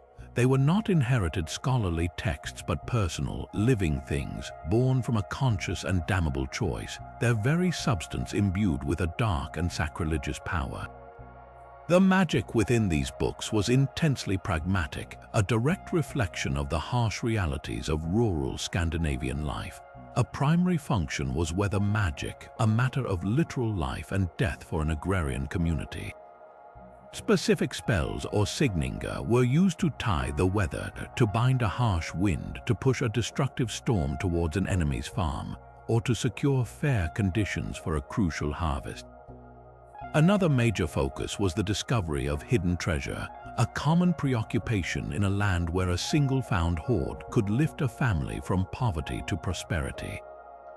Spells existed to reveal the location of silver and gold buried by long-dead ancestors or hidden during times of war, often requiring the magician to overcome supernatural guardians. The books also contained a vast array of protective charms, spells to make one invulnerable to iron weapons, a clear echo of Viking Age beliefs, to safeguard cattle from illness or theft by trolls, and to protect the home from evil spirits and malicious magic. But for all their protective and practical uses, the Black Books were perhaps most feared for their capacity to cause harm. They contained detailed instructions for ill-juring maleficent magic designed to sicken livestock, ruin crops, inspire uncontrollable hatred between spouses, or bring crippling misfortune upon a rival. A particularly dreaded spell was the millsting, a form of magical shooting where the practitioner could project an invisible, harmful force to strike a person or animal from a distance, causing illness, pain, or even death. This aspect of the books created a deep and abiding social tension within the close-knit rural communities. The same person who was sought out to heal a sick child or find a lost cow could also be the source of a neighbor's unexplained misery. The keeper of the Black Book held a precarious position, revered for their power but also profoundly feared and suspected, their knowledge a source of both community resource and deep-seated anxiety. The ultimate fate of these books is a key part of their enduring legend. It was widely believed that a Black Book could never be willingly sold or given away. Its power was tied to its owner. The only way to truly be rid of it before death was to sell it to the devil for a single coin, which would invariably turn out to be a worthless skilling. To die in possession of the book was to risk damnation, as it was said the devil himself would come to claim both the book and the soul of its owner.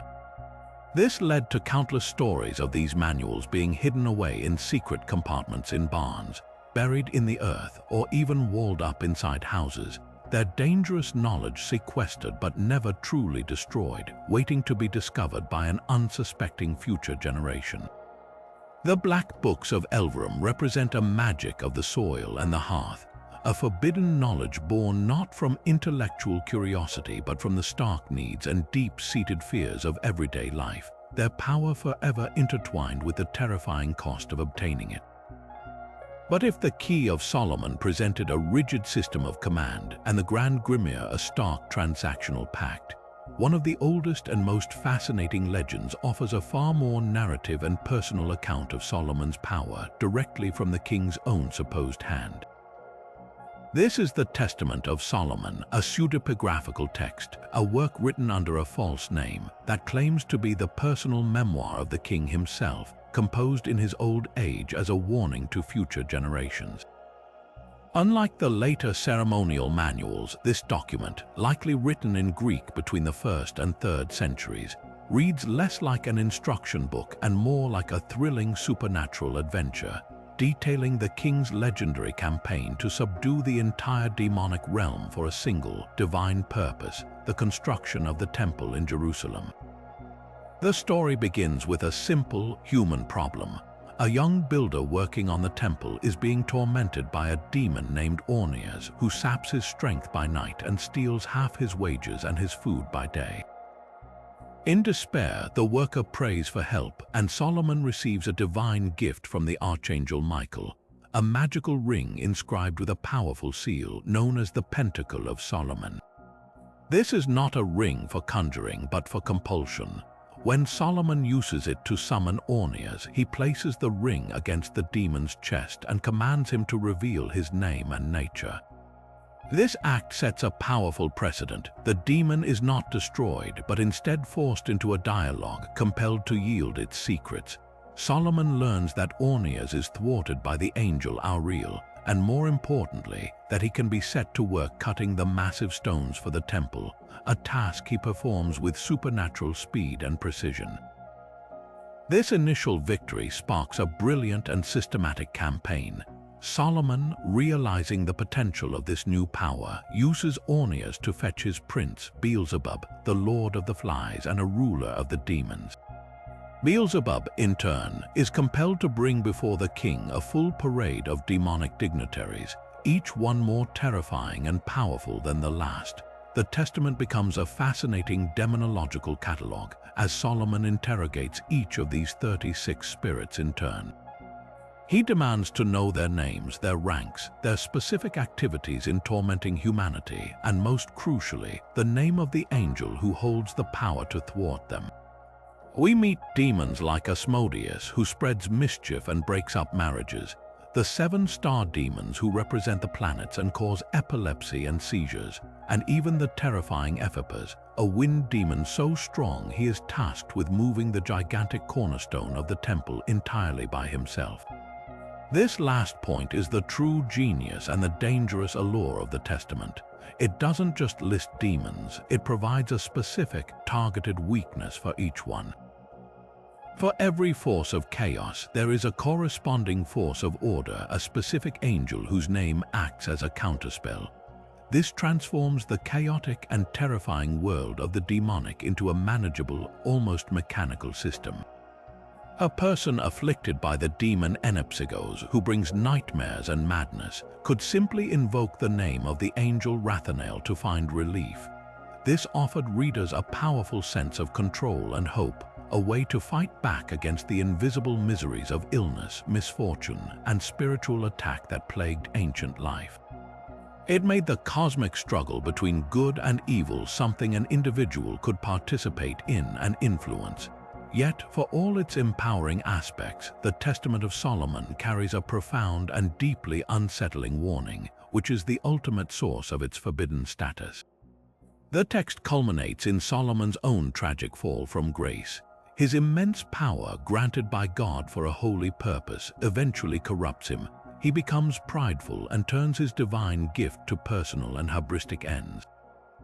In a pivotal moment of arrogance, he commands the demons to help him construct a magnificent fountain for his own pleasure, compelling them to do so with the same ring he used to build God's temple.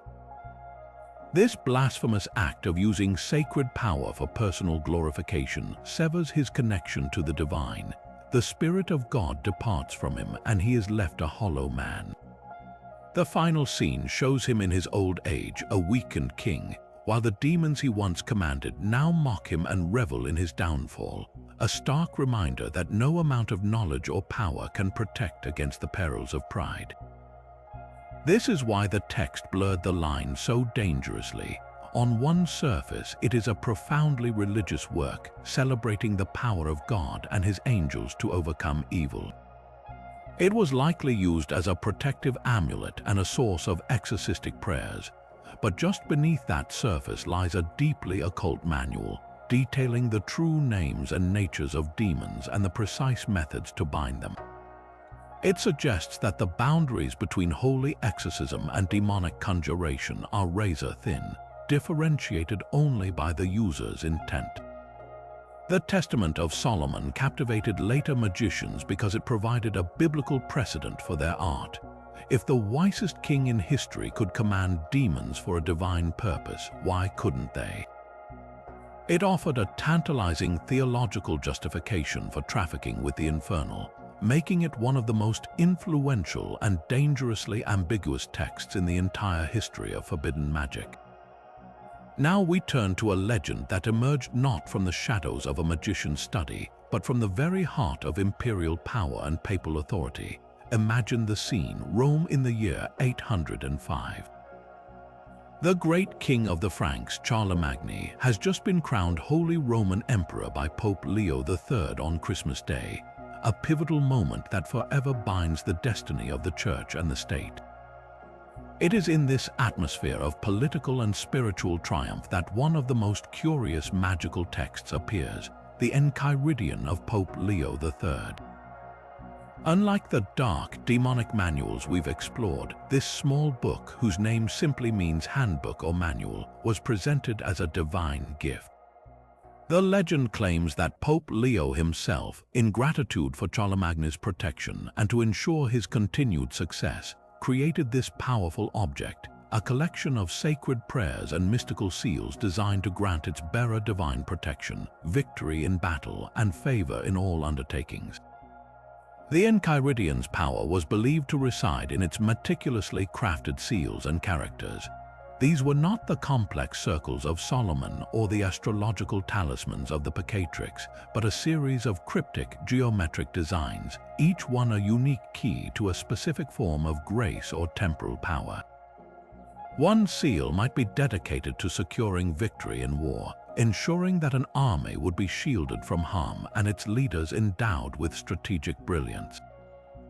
Another promised protection against poison, a very real and constant fear for medieval rulers.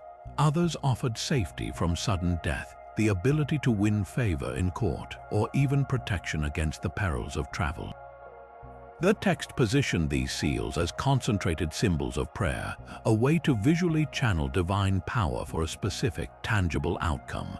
To use them, the bearer was instructed to devoutly recite a series of accompanying prayers, a mix of traditional liturgical Latin and more obscure, potent names of God and angels while focusing on the corresponding seal. This combination of visual symbol and spoken invocation was meant to create a powerful spiritual circuit, drawing down heavenly assistance directly into the wearer's life. This promise of direct, tangible power is precisely what made the Enchiridion so incredibly coveted by medieval and Renaissance rulers. For a king or emperor, this was not merely a superstitious charm, it was a strategic asset. In a world where a single battle could determine the fate of a dynasty, a book that promised divine intervention was as valuable as 1,000 knights. The legend of its origin gave it immense prestige.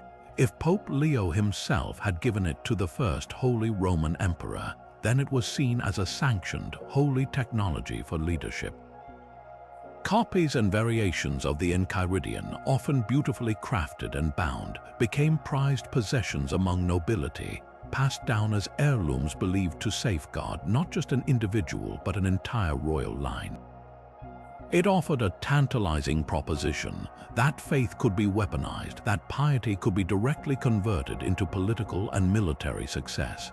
Yet, this very proposition is what made the church hierarchy deeply suspicious of the text. While the prayers within were often orthodox, the overall system of seals and the promises of automatic results smacked of superstition and magic, practices the church had long condemned. The central, nagging question was one of authenticity. Did Pope Leo III, a historical figure known for his political savvy and piety, truly create a magical handbook? Most scholars and church authorities concluded he did not. The Enchiridion was likely a later creation, its legendary origin story a clever forgery designed to lend its magical practices an air of unimpeachable orthodoxy. The church feared that such a text encouraged a mechanistic view of faith, where the rote repetition of prayers over a magical symbol replaced genuine devotion and submission to God's will. It suggested that divine favor could be compelled through a formula rather than received as an unmerited grace. This bypassed the authority of priests and the sacraments, putting the power of salvation and success directly into the hands of the individual who owned the book. For an institution built on being the sole intermediary between humanity and God, the Enchiridion, despite its papal namesake, represented a dangerous and heretical idea. Its enduring legend lives on in that tense space between sanctioned religion and forbidden magic, a testament to the eternal human desire to hold a piece of the divine in your hands and wield its power for your own protection and triumph. Now we journey from the structured hierarchies of medieval demonology to the chaotic, vibrant, and deeply personal world of everyday magic in antiquity, with a collection of texts that shatter the illusion of tidy religious boundaries. Hidden in the sands of Egypt for nearly 2 millennia, the Greek magical papyri represent the largest surviving body of ancient magical practice ever discovered. This isn't a single, unified grimoire penned by a scholarly mage, but a sprawling, fragmented library of personal spellbooks, individual charms, and ritual notes, mostly dating from the 2nd century BCE to the 5th century CE. Their survival is a story in itself. They were often buried in tombs with their owners, perhaps as guides for the afterlife, or tucked away in jars for safekeeping, only to be unearthed in the late 19th century, most likely by Egyptian farmers near the town of Akhmim. These papyri are a messy, glorious, and utterly fascinating window into the real magic of ordinary people, or at least those who could afford to hire a scribe living at the bustling crossroads of Egyptian, Greek, and Roman culture. The most immediate and striking feature of this collection is its breathtaking syncretism, a chaotic fusion of gods, languages, and symbols that would make an Orthodox priest shudder. A single spell might invoke the Egyptian god Thoth, the Greek god Hermes, and the Jewish divine name Iao, all in the same breath, treating them as different facets of the same ultimate power. This wasn't seen as inconsistency or heresy by the practitioners. It was a pragmatic and confident approach to the divine. If a Greek name like Apollo was believed to hold power, and an Egyptian name like Osiris held a different kind of power, then using both together only made the spell stronger. The papyri are written primarily in Greek, the common language of the Eastern Mediterranean at the time, but they are peppered with words of power, or voces magicae, from a dozen other traditions. These are long strings of seemingly nonsense syllables, words like Ablanathanalba or Sesengenbar pharynges, that were considered to be the secret, true names of divine beings whose very sound could command the universe. This creates incantations that are both comical and profound to the modern ear, a jumble of divine epithets and mysterious syllables that were believed to be the most potent language of all. The goals of these spells are overwhelmingly human, reflecting universal desires and fears that transcend time. A huge portion of the papyri is dedicated to love magic, but it ranges from the hopeful to the horrifyingly coercive. There are simple attraction spells using charms and potions, but there are also agonistic, obsessive rituals designed to literally drag a desired person to the magician's door, tormented by insomnia and passion until they submit.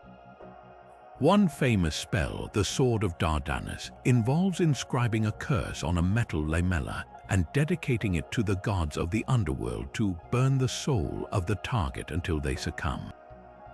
Equally common are curses or depictions, often written on lead tablets and pierced with nails, intended to bind and silence opponents in legal battles, cripple rivals in business or sports, or bring misfortune to an enemy. But it wasn't all about manipulation. There were also countless healing spells, prayers for protection on journeys, rituals for divination and dream interpretation, and charms to succeed in business or gain the favor of a powerful patron. Perhaps the most extraordinary rituals in the papyri are those aimed at achieving a direct personal encounter with the divine, a process known as systosis or divine ascent. These are elaborate, days-long operations that involve intense purification, specific dietary restrictions, and the creation of a special ritual area. The goal was to force a god to appear in a vision, not to ask for a favor, but to receive a divine revelation or to merge with the deity itself, temporarily becoming a god to gain cosmic knowledge. One remarkable ritual involves a spell to summon a divine assistant, a supernatural being called a parhedros, who would remain with the magician as a permanent spirit guide and helper. Another, known as the Mithras liturgy, provides detailed instructions for ascending through the 7 planetary spheres to achieve immortality and stand before the highest god. These operations show that ancient magic wasn't just about earthly gains. It was also a profound spiritual technology for transcending the human condition, a direct and forbidden path to the ultimate secrets of the cosmos that completely bypassed the official temples and state religions. The Greek magical papyri reveal a world where the mystical and the mundane were inseparable, where a single papyrus sheet could contain a recipe for a headache remedy and instructions for meeting your personal god, a testament to the raw, unfiltered, and endlessly creative human hunger for power in an unpredictable world. Yet for all those who sought a structured path to power through the meticulous hierarchies of the Key of Solomon or the pious rigors of Abramelin, there remained a powerful and tantalizing question. What if the greatest master of them all had left behind one final, more dangerous volume? This brings us to one of the most controversial and influential texts in the entire Western esoteric tradition, a book that dared to claim the most prestigious of origins, the fourth book of occult philosophy, attributed to the brilliant and towering figure of the Renaissance occult Heinrich Cornelius Agrippa. Agrippa's legacy was already monumental. His 3 books of occult philosophy, published in 1533, was a massive encyclopedia of magical theory, a breathtaking synthesis of Neoplatonism, Kabbalah, astrology, and natural magic that sought to explain the entire universe as an interconnected web of divine sympathy and influence. It was a work of profound philosophy, arguing that magic was the highest science, the ultimate means of understanding and cooperating with the hidden forces of nature. It was scholarly, dense, and largely theoretical. Then, years after Agrippa's death, the fourth book appeared. Its arrival was explosive because it promised to deliver the practical application that the first 3 volumes largely withheld. This text presented itself as Agrippa's secret manual, the key to unlocking the theory, a straightforward guide to the actual practice of ceremonial magic, and most notably, it focused with intense specificity on the art of conjuring spirits.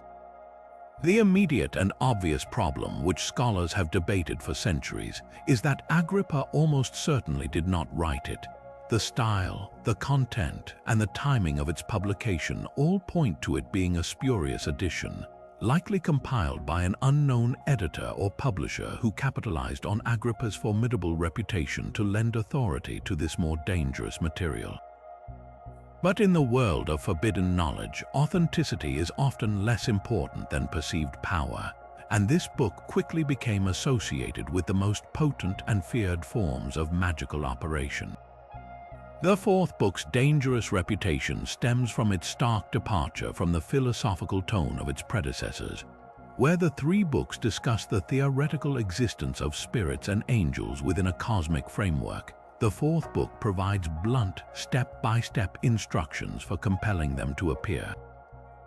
It details the creation of magic circles, the forging of swords and scepters, the preparation of incense, and the precise timing of invocations. It contains catalogues of spirits, complete with their seals and the hours they govern.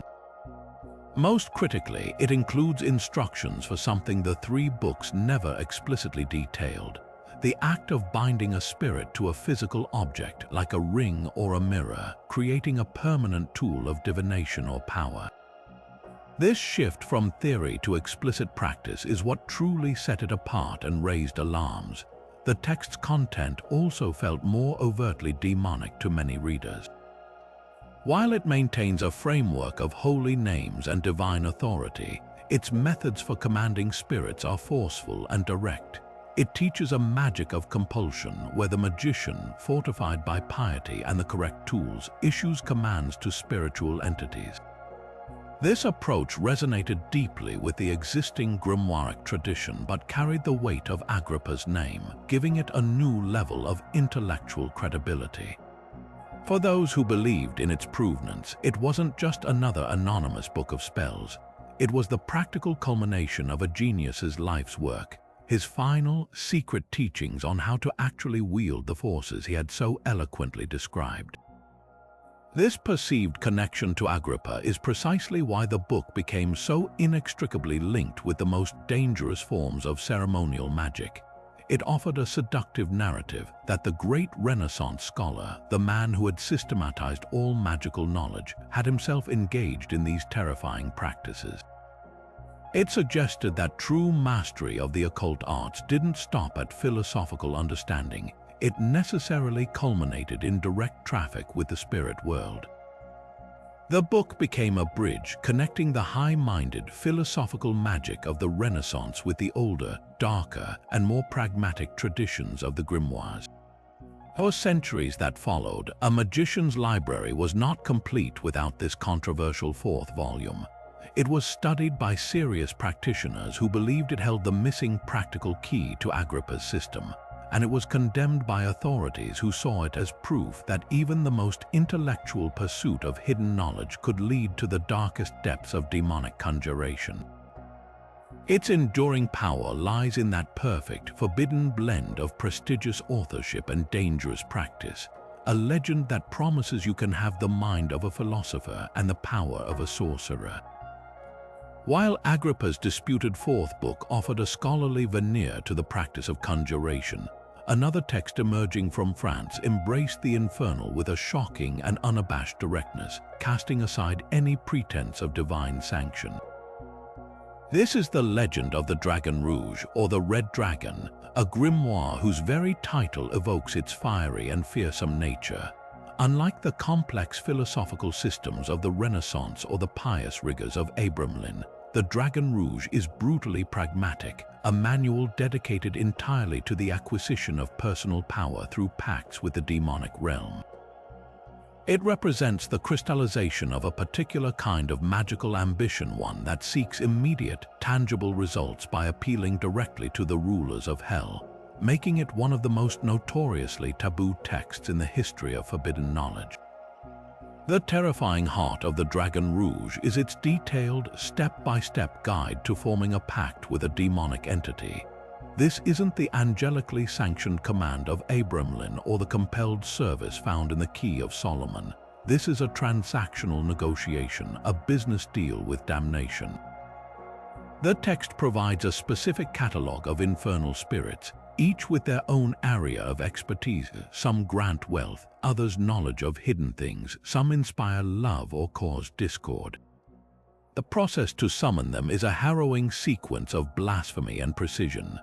The aspiring magician must first craft the blasting rod, a tool of command fashioned from a single branch of wild hazelwood, carved with specific characters using a knife quenched in the blood of a sacrificial animal. Next comes the creation of the pact itself, a contract of ultimate consequence. It must be written on virgin parchment, made from the skin of a black goat or a stillborn animal, using ink mixed with the magician's own blood or that of a bat. This pact explicitly outlines the services the demon will provide and, in chillingly clear terms, promises the magician's soul to the infernal powers after a set period of time, often 20 years. Once these tools are prepared, the actual conjuration takes place within a magic circle drawn not for lofty protection, but as a negotiating chamber. The ritual is performed over 3 nights, often at a deserted crossroads at the stroke of midnight. The magician, armed with the blasting rod, recites incantations that are less pious invocations and more direct, threatening commands. The text provides a chilling script for the expected dialogue. When the demon appears, often described as arriving with a terrible noise and in a monstrous form, the magician must stand firm, strike the ground with the rod to force it into a more agreeable shape, and then begin the negotiation. The demon will try to refuse, to threaten, and to offer lesser spirits in its place. The magician must persist, using the threats within the conjuration to compel the entity to sign the blood pact, thus sealing a fate that is presented as a simple exchange of services for a soul. Beyond the soul pact, the Dragon Rouge is renowned for its instructions on crafting 2 of the most iconic and coveted magical tools, the ring and the mirror. The creation of a magical ring is a meticulous alchemical process. The text specifies the exact metal, often iron or lead for saturnine operations, or silver for lunar work, that must be alloyed and forged under a precise planetary hour. The demon's seal is then engraved upon it using a needle dipped in the blood of a specific animal, consecrating the ring as a direct channel to that spirit's power. Once completed, the ring acts as a key, allowing the magician to summon that specific demon at will without going through the full ritual again, effectively making them a permanent partner in this dark bargain. The creation of the magic mirror or the speculum is an even more arcane art. The Dragon Rouge provides instructions for creating what is essentially a scrying device, but one specifically designed for communion with the infernal. Unlike a simple black glass mirror, this object is a sophisticated ritual implement. The glass is often backed not with simple paint, but with a complex amalgam of metals, like an alloy of tin, copper, and antimony prepared and poured during a specific astrological alignment. Before the backing is applied, the demon's sigil is etched directly onto the glass itself. The final consecration involves exposing the mirror to the smoke of specific incenses and reciting invocations over it for a set number of days. The finished mirror becomes a gateway. By gazing into its depths, the magician can receive visions, communicate directly with the bound spirit, and command it to reveal hidden treasures, secrets of the past and future, or the whereabouts of distant events. It transforms from a simple object into a living portal to the demon's consciousness, the ultimate, profound taboo of the Dragon Rouge, and the reason it was so ferociously condemned lies in its core philosophy, the explicit commodification of the soul. This text operates on the terrifying premise that a human spirit is a currency that can be exchanged for temporal power. It reduces the cosmic struggle between salvation and damnation to a simple commercial transaction, a notion that struck at the very heart of Christian doctrine. The Church taught that the soul was priceless, a divine spark to be saved through grace and faith. The Dragon Rouge proposed that it had a very specific price tag, payable in gold, knowledge, or earthly influence. This wasn't just magic, it was a direct ideological attack, suggesting that the promises of religion were negotiable and that ultimate power could be purchased directly from its ultimate enemy. The Grimoire's enduring legend is a dark testament to the most extreme form of human ambition, the audacious, terrifying belief that any prize is worth any price, even if the final payment is everything you are and ever will be. But from the meticulous ritualism of the scholar's library and the stark pacts of the French Grimoires, we now journey into a realm of magic that is visceral, immediate, and deeply rooted in the soil.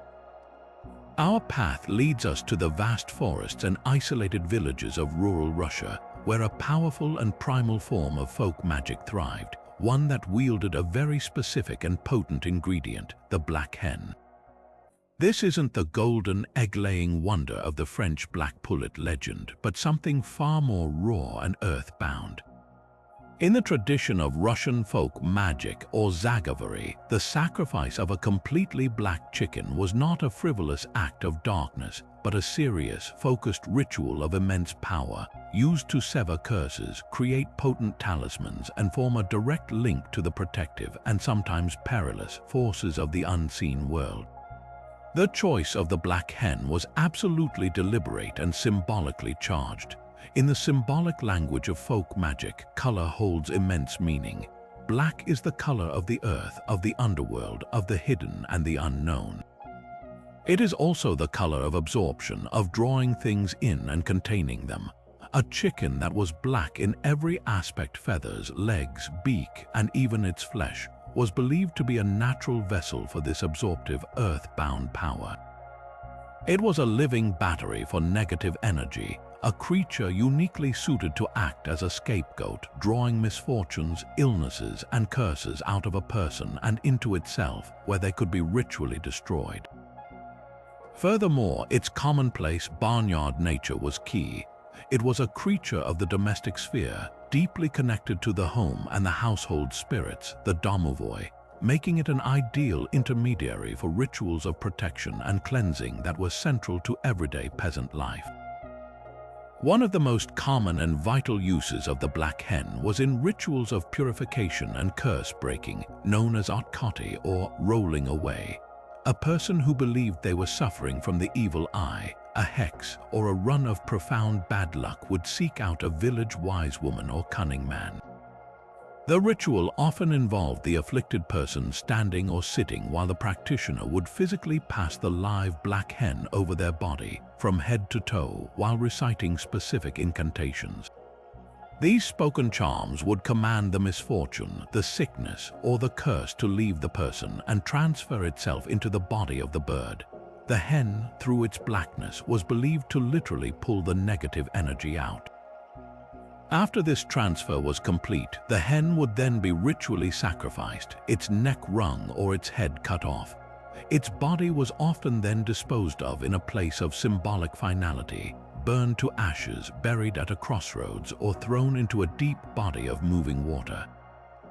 This act was the final destruction of the curse, severing its link to the victim and ensuring it could not return.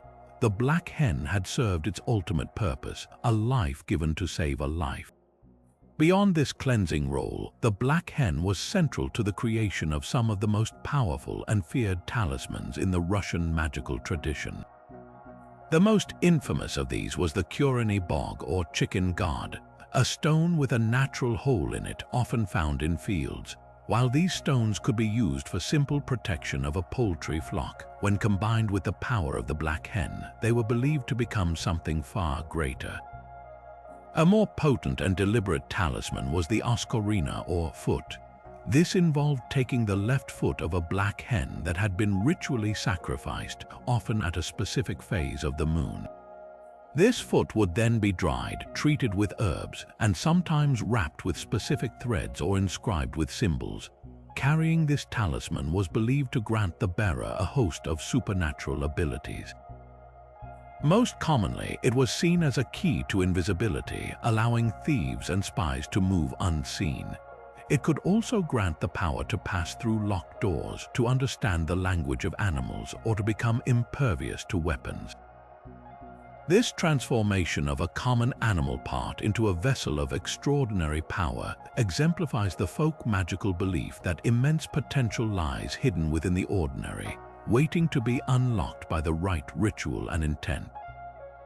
It was precisely this potent blend of primal symbolism and tangible results that made these practices so particularly feared and despised by the Orthodox Christian authorities. The Church saw in them a direct and dangerous challenge to its spiritual monopoly. Why would a pious peasant go to a priest for blessings, holy water, and prayers for protection when a local wise woman could perform a dramatic ritual with a black hen that offered immediate, visceral proof of a curse being lifted? This was magic that operated entirely outside the Church's control, drawing on a pre-Christian animistic worldview that saw spirits in the home, the forest, and the barnyard. The use of an animal sacrifice was a direct echo of pagan rites, a practice the Church had worked for centuries to eradicate and replace with the symbolic sacrifice of the Eucharist. Furthermore, the goals of this magic invisibility, theft, unlocking doors were inherently antisocial and threatened the established order. A serf with a chicken's foot talisman could, in theory, defy the authority of their landlord, moving unseen and unchallenged. The Orthodox clergy condemned these practices not merely as superstition, but as active trafficking with demonic forces, believing that the power for such feats could only come from a pact with the devil, who was often associated with the color black. In the harsh, unforgiving world of the Russian peasant, the black hen was not a symbol of evil, but a practical, powerful tool for survival and agency. Its legend endures as a testament to a magic that was not about commanding cosmic hierarchies, but about harnessing the raw, immediate power of the earth itself to confront the very real curses and struggles of daily life. Yet from the earthy pragmatism of Russian folk magic, we plunge back into the meticulously inked world of the ceremonial grimoire, to a text that presents itself not as a collection of folk charms, but as the ultimate key to a king's legendary power. Emerging from the shadowy printing presses of 18th century France, the Grimorium Verum, the true grimoire makes an audacious and tantalizing claim. It purports to be the real, unedited source of Solomon's magic, a direct translation from the original Hebrew, revealing secrets supposedly too potent for the more widely known Key of Solomon. Its very title is a bold challenge, a declaration that all other books are mere imitations, while this one contains the unvarnished and dangerous truth. While scholars readily identify it as a clever compilation drawing on earlier works like the Key of Solomon and the infamous Grand Grimoire, its power lies in its presentation. A streamlined, surprisingly accessible manual that strips away complex theology and focuses on one thing: delivering potent, practical results through direct traffic with the infernal. The dangerous allure of the Grimorium Verum is built upon its intricate and terrifying hierarchy of demons, a structured infernal court that a magician could ostensibly learn to navigate. At its apex sit three supreme spirits, each holding a domain of immense power. The Emperor Lucifer rules over the East and grants riches and the favor of great lords. The Prince Beelzebub holds sway over the West and can reveal the past and future, while the Minister Astaroth commands the North and can reveal any secret and grant the favor of the powerful. Below these rulers exists a detailed catalogue of lesser demons, each with a specific seal, a defined legion of spirits at their command, and a specialized purpose. Clonic is invoked for riches and the discovery of treasure. Musicin can cause any woman to appear at the magician's door, and Fluidity is summoned to perform any task that must be done at night. This systematic cataloging is precisely what made the book so threatening. It transformed the chaotic, terrifying abyss of the demonic into a manageable, almost bureaucratic system. An aspiring magician didn't need deep theological understanding. They simply needed to identify the right demon for the job and follow the instructions to the letter. And those instructions are where the Grimorium Verum truly earns its notorious reputation. The text provides chillingly precise, step-by-step conjuration rituals, but it distinguishes itself with its intense focus on the creation and consecration of its magical tools, which are presented as absolutely essential for success and safety. The most important of these is the blasting rod, an instrument of command and compulsion. The grimoire dictates its exact specifications. It must be fashioned from a single branch of wild hazelwood, cut at a single stroke at the precise moment of sunrise. Its tip must be fitted with a sharp, magnetic steel blade, and its shaft is to be inscribed with the characters and symbols of the demon the magician intends to command, often using the blood of a black hen or a bat. This rod is not a wand for gentle persuasion. It is a weapon of spiritual intimidation used to threaten rebellious spirits and force them into obedience. Equally vital are the mysterious characters and seals scattered throughout the book's pages. These are not mere illustrations, they are the operational keys to the entire system. The grimoire contains the mysterious figure, a complex diagram that must be drawn on virgin parchment and placed upon the magician's head under the hat to ensure success in all operations. There are specific pentacles for opening locked doors, for becoming invisible, and for guaranteeing that any spirit summoned will be forced to appear in a gentle and agreeable form, rather than a terrifying monstrosity meant to scare the operator into breaking the circle. The most infamous of these is the Seal of the Secret, a powerful talisman that, once consecrated, allows the magician to command the demons to reveal any hidden secret. The book's method relies on a brutal form of spiritual leverage. The magician is to invoke the names of God and the angels not in piety, but as a threat against the demons, essentially blackmailing them with the very holy powers they despise and fear. This ruthless practicality is the core reason the Grimorium Verum was considered especially dangerous in the hands of the untrained. Unlike the Key of Solomon, which demanded weeks of prayer, fasting, and moral purification, or the Abramelin operation, which required an 18-month retreat, the Grimorium Verum offered a far more direct and less personally demanding path. It minimized the need for spiritual readiness and maximized the focus on ritual technique and the correct construction of tools. It effectively democratized demonic conjuration, making it seem achievable for anyone with the literacy to read it, the determination to acquire the strange ingredients, and the courage to stand in a circle at midnight. This lowered barrier to entry was a nightmare for religious authorities. It suggested that ultimate power was not a reward for spiritual excellence but a technical skill that could be acquired through a manual, turning the cosmic struggle between heaven and hell into a dangerous hobby for the ambitious and the foolish. The legend of the Grimorium Verum endures because it represents the ultimate fantasy and horror of forbidden knowledge. The idea that the most terrifying powers in the universe might not require wisdom or virtue to control, just the right instructions and the nerve to see them through. Yet even for a mind as vast and orderly as John Dee's, a man who sought to map the entire cosmos with mathematical precision, there existed one book so profoundly enigmatic that it defied his every attempt at comprehension.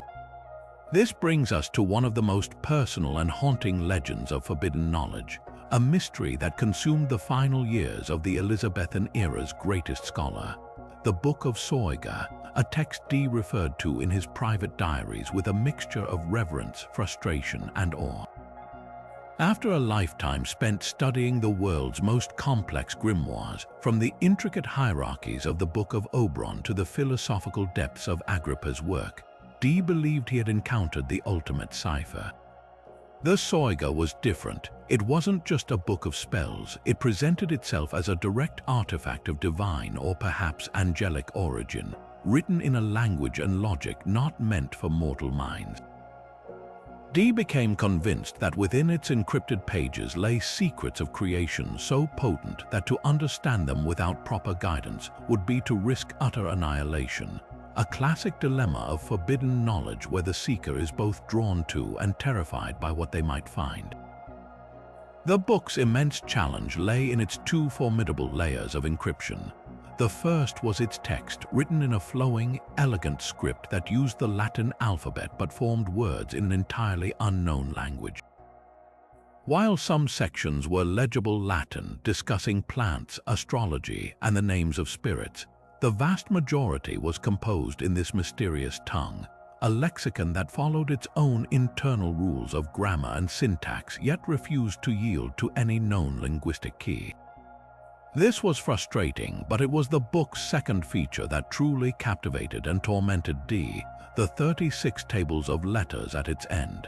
Each of these tables was a massive grid, 96 rows by 96 columns, a staggering total of over 100,000 seemingly random characters. These were not simple substitution ciphers, they were complex mathematical matrices, and their key, the algorithm that could unlock their meaning, was utterly elusive. Dee, a brilliant mathematician who advised monarchs and navigators, spent months, perhaps years, trying to crack their code. He applied every known cryptographic technique of his era, searching for patterns, numerical sequences, or Kabbalistic formulas that would make the chaos resolve into divine order. The tables resisted him completely, their silent, vast expanse of letters standing as an impenetrable wall between the scholar and the ultimate truth he so desperately sought. Faced with this intellectual dead end, Dee did the only thing he felt was left to him. He turned to a higher source of knowledge. This decision led him to his most famous and controversial partnership, his work with the scryer Edward Kelly. Through Kelly's visions, Dee began communicating with the angelic entities he called the Angels of God, and the Book of Thoth became a central point of his inquiries. In a series of intense spiritual sessions, he finally posed the question that had been burning inside him for years, asking the angel Uriel directly about the book's origin and purpose. The answer was both confirming and terrifying. Uriel revealed that the book was indeed of immense antiquity, a text that had been delivered to Adam in Eden by the archangel Michael himself. It was not a human creation, but a divine one. Furthermore, the angel stated that the mysterious name of God that served as the key to decrypting the tables had been revealed to Enoch, but that it was now lost to humanity. Only the angels could safely navigate its contents. This was the ultimate validation of the book's forbidden nature. Its knowledge was not just dangerous because of what it contained, but because the very act of accessing it required a celestial key that was no longer in human possession. To try and force it open with mortal intellect was an act of supreme hubris. This divine warning highlights the profound paradox at the heart of the Soiga legend, and indeed of Dee's entire life's work. He was a man of immense learning and reason, a true Renaissance scientist who believed the universe operated on rational, mathematical principles. Yet he was also a man of deep faith who believed that the ultimate answers to those rational principles could only be granted through divine revelation. The Book of Soiga stood at the crossroads of these two paths. It presented itself as a mathematical puzzle, appealing to the scholar in him, but its solution required angelic intervention, humbling the magus and forcing him to acknowledge the limits of human knowledge. This is what separates the Soiga from other grimoires. It wasn't a manual of practices one could choose to perform, it was a test. Its very existence asked a fundamental question. Are there some corners of the universe that are so radiant with truth that to look upon them directly would destroy us? Are there secrets that we are simply not built to hold? The mystery of the Soiga did not end with Dee. The book itself vanished from history after his death, becoming a ghost known only through his diary entries. For centuries, scholars believed it was lost forever, another tantalizing footnote in the history of the occult. Then, in the 1990s, not one but two separate manuscripts were discovered languishing in English libraries, one in the British Library and another in the Bodleian. Their rediscovery sent a shockwave through the world of esoteric history. Modern code breakers and computer scientists, armed with tools Dee could never have imagined, have taken up the challenge. While some progress has been made in identifying patterns within the tables, the core cipher, the magical algorithm that transforms those grids into coherent, profound knowledge, remains unsolved. The Book of Soiga endures as the perfect legend of forbidden knowledge because it is a locked door for which the key is not just hidden, but may never have been intended for our hands. It is a permanent reminder that the map of the universe may have regions marked "Here be dragons" not because they are empty, but because what lies there is too magnificent and too terrible for any human to chart.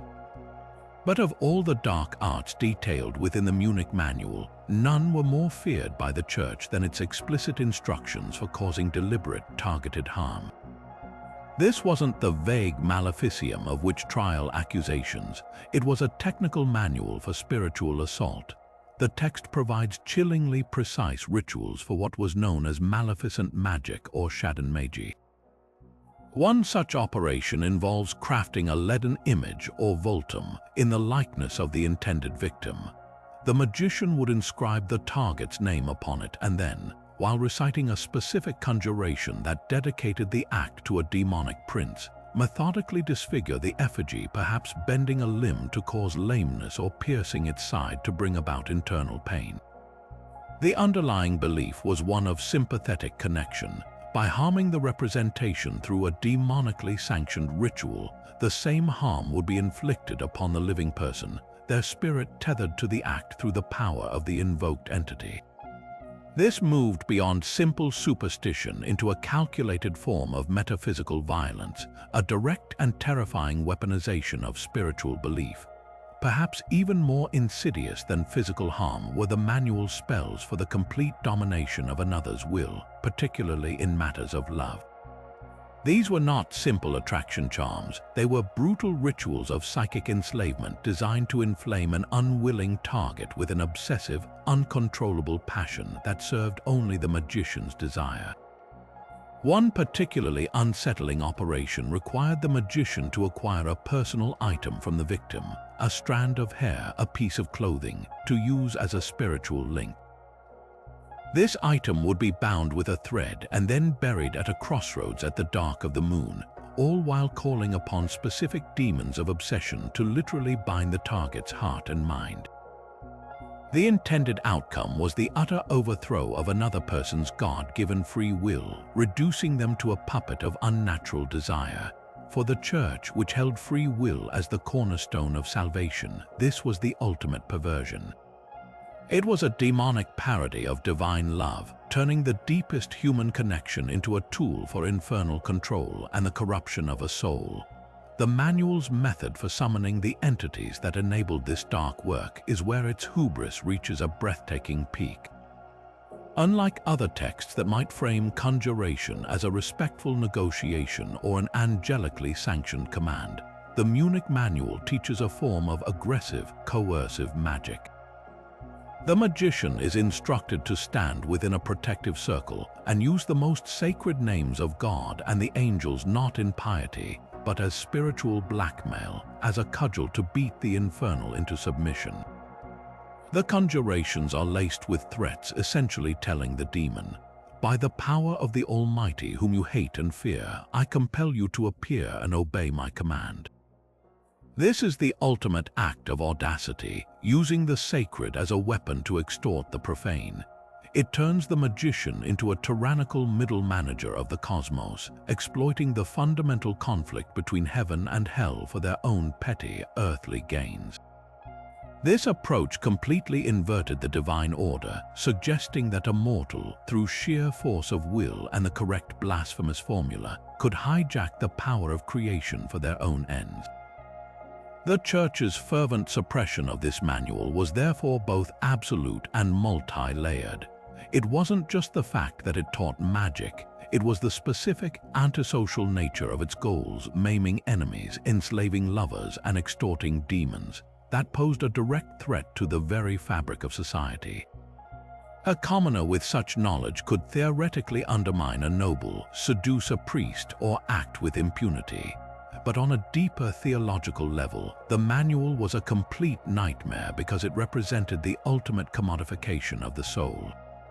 It treated salvation and damnation not as matters of divine grace and sin, but as currencies to be spent in a transaction for temporal power.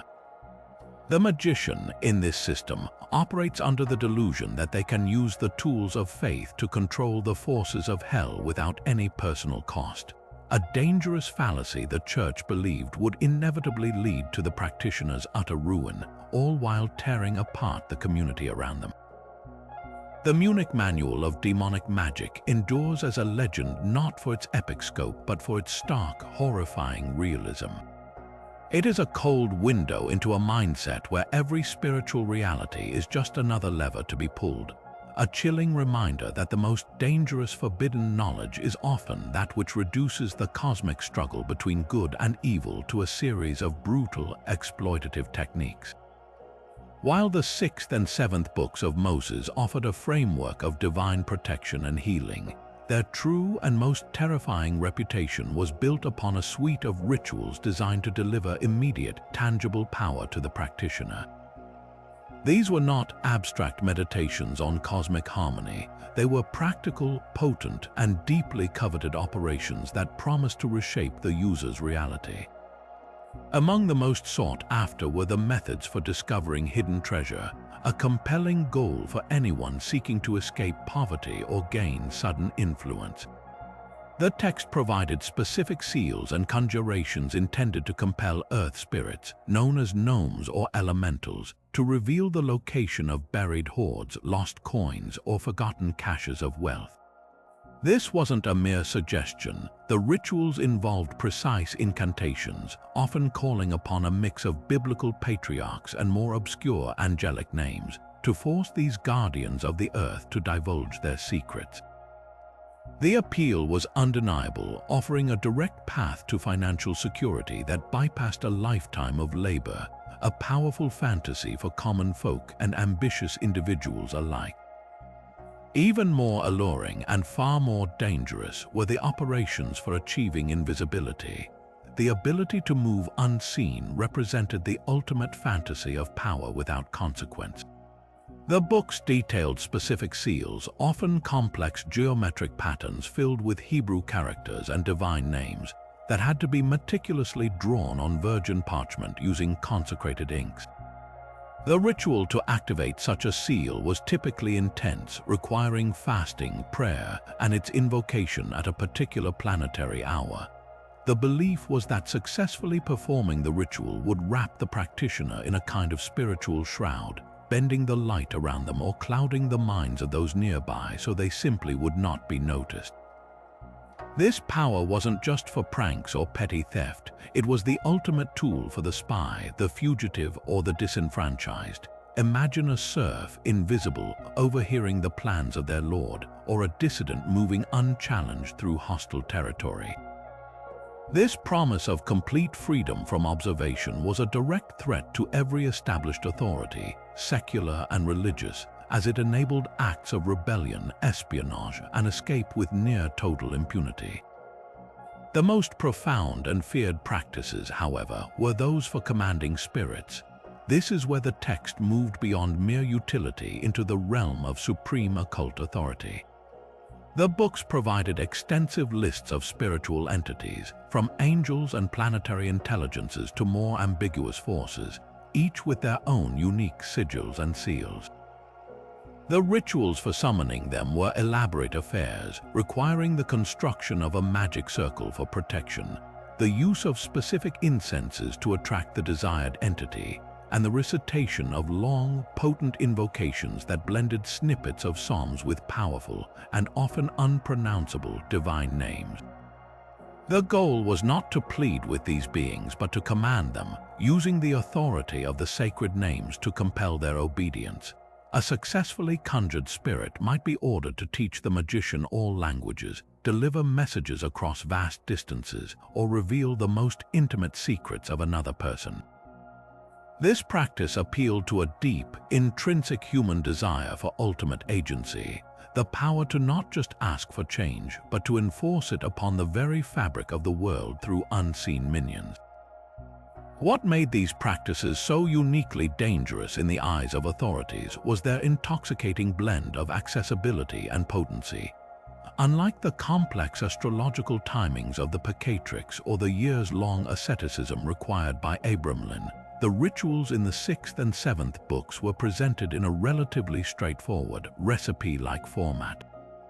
This lowered the barrier to entry dramatically, making profound power seem available to anyone who could read and had the determination to acquire the materials. This democratization of magic was utterly terrifying to the established order. The Church feared it because it offered direct spiritual power that completely bypassed the priesthood and the sacraments. The state feared it because a peasant with a spell for invisibility or a spirit compelled to cause discord was a tangible threat to social stability. The text's enduring legacy, therefore, isn't just about the dark beauty of its seals, but about the revolutionary idea it planted, that the most extraordinary powers in the universe might not be reserved for kings and prophets, but could be grasped by any determined individual willing to open a forbidden book and speak the words. Yet, even within the grand celestial architecture of the Picatrix, with its noble goal of cosmic harmony, lay a suite of practices so audacious and physically potent that they threatened to unravel the very social and spiritual fabric of the medieval world. The text's most enduring and dangerous legend rests not in its stargazing philosophy, but in its shockingly direct recipes, a collection of operations that blurred the line between high magic and forbidden pharmacy, between pious ritual and what the Church would unequivocally condemn as dark witchcraft.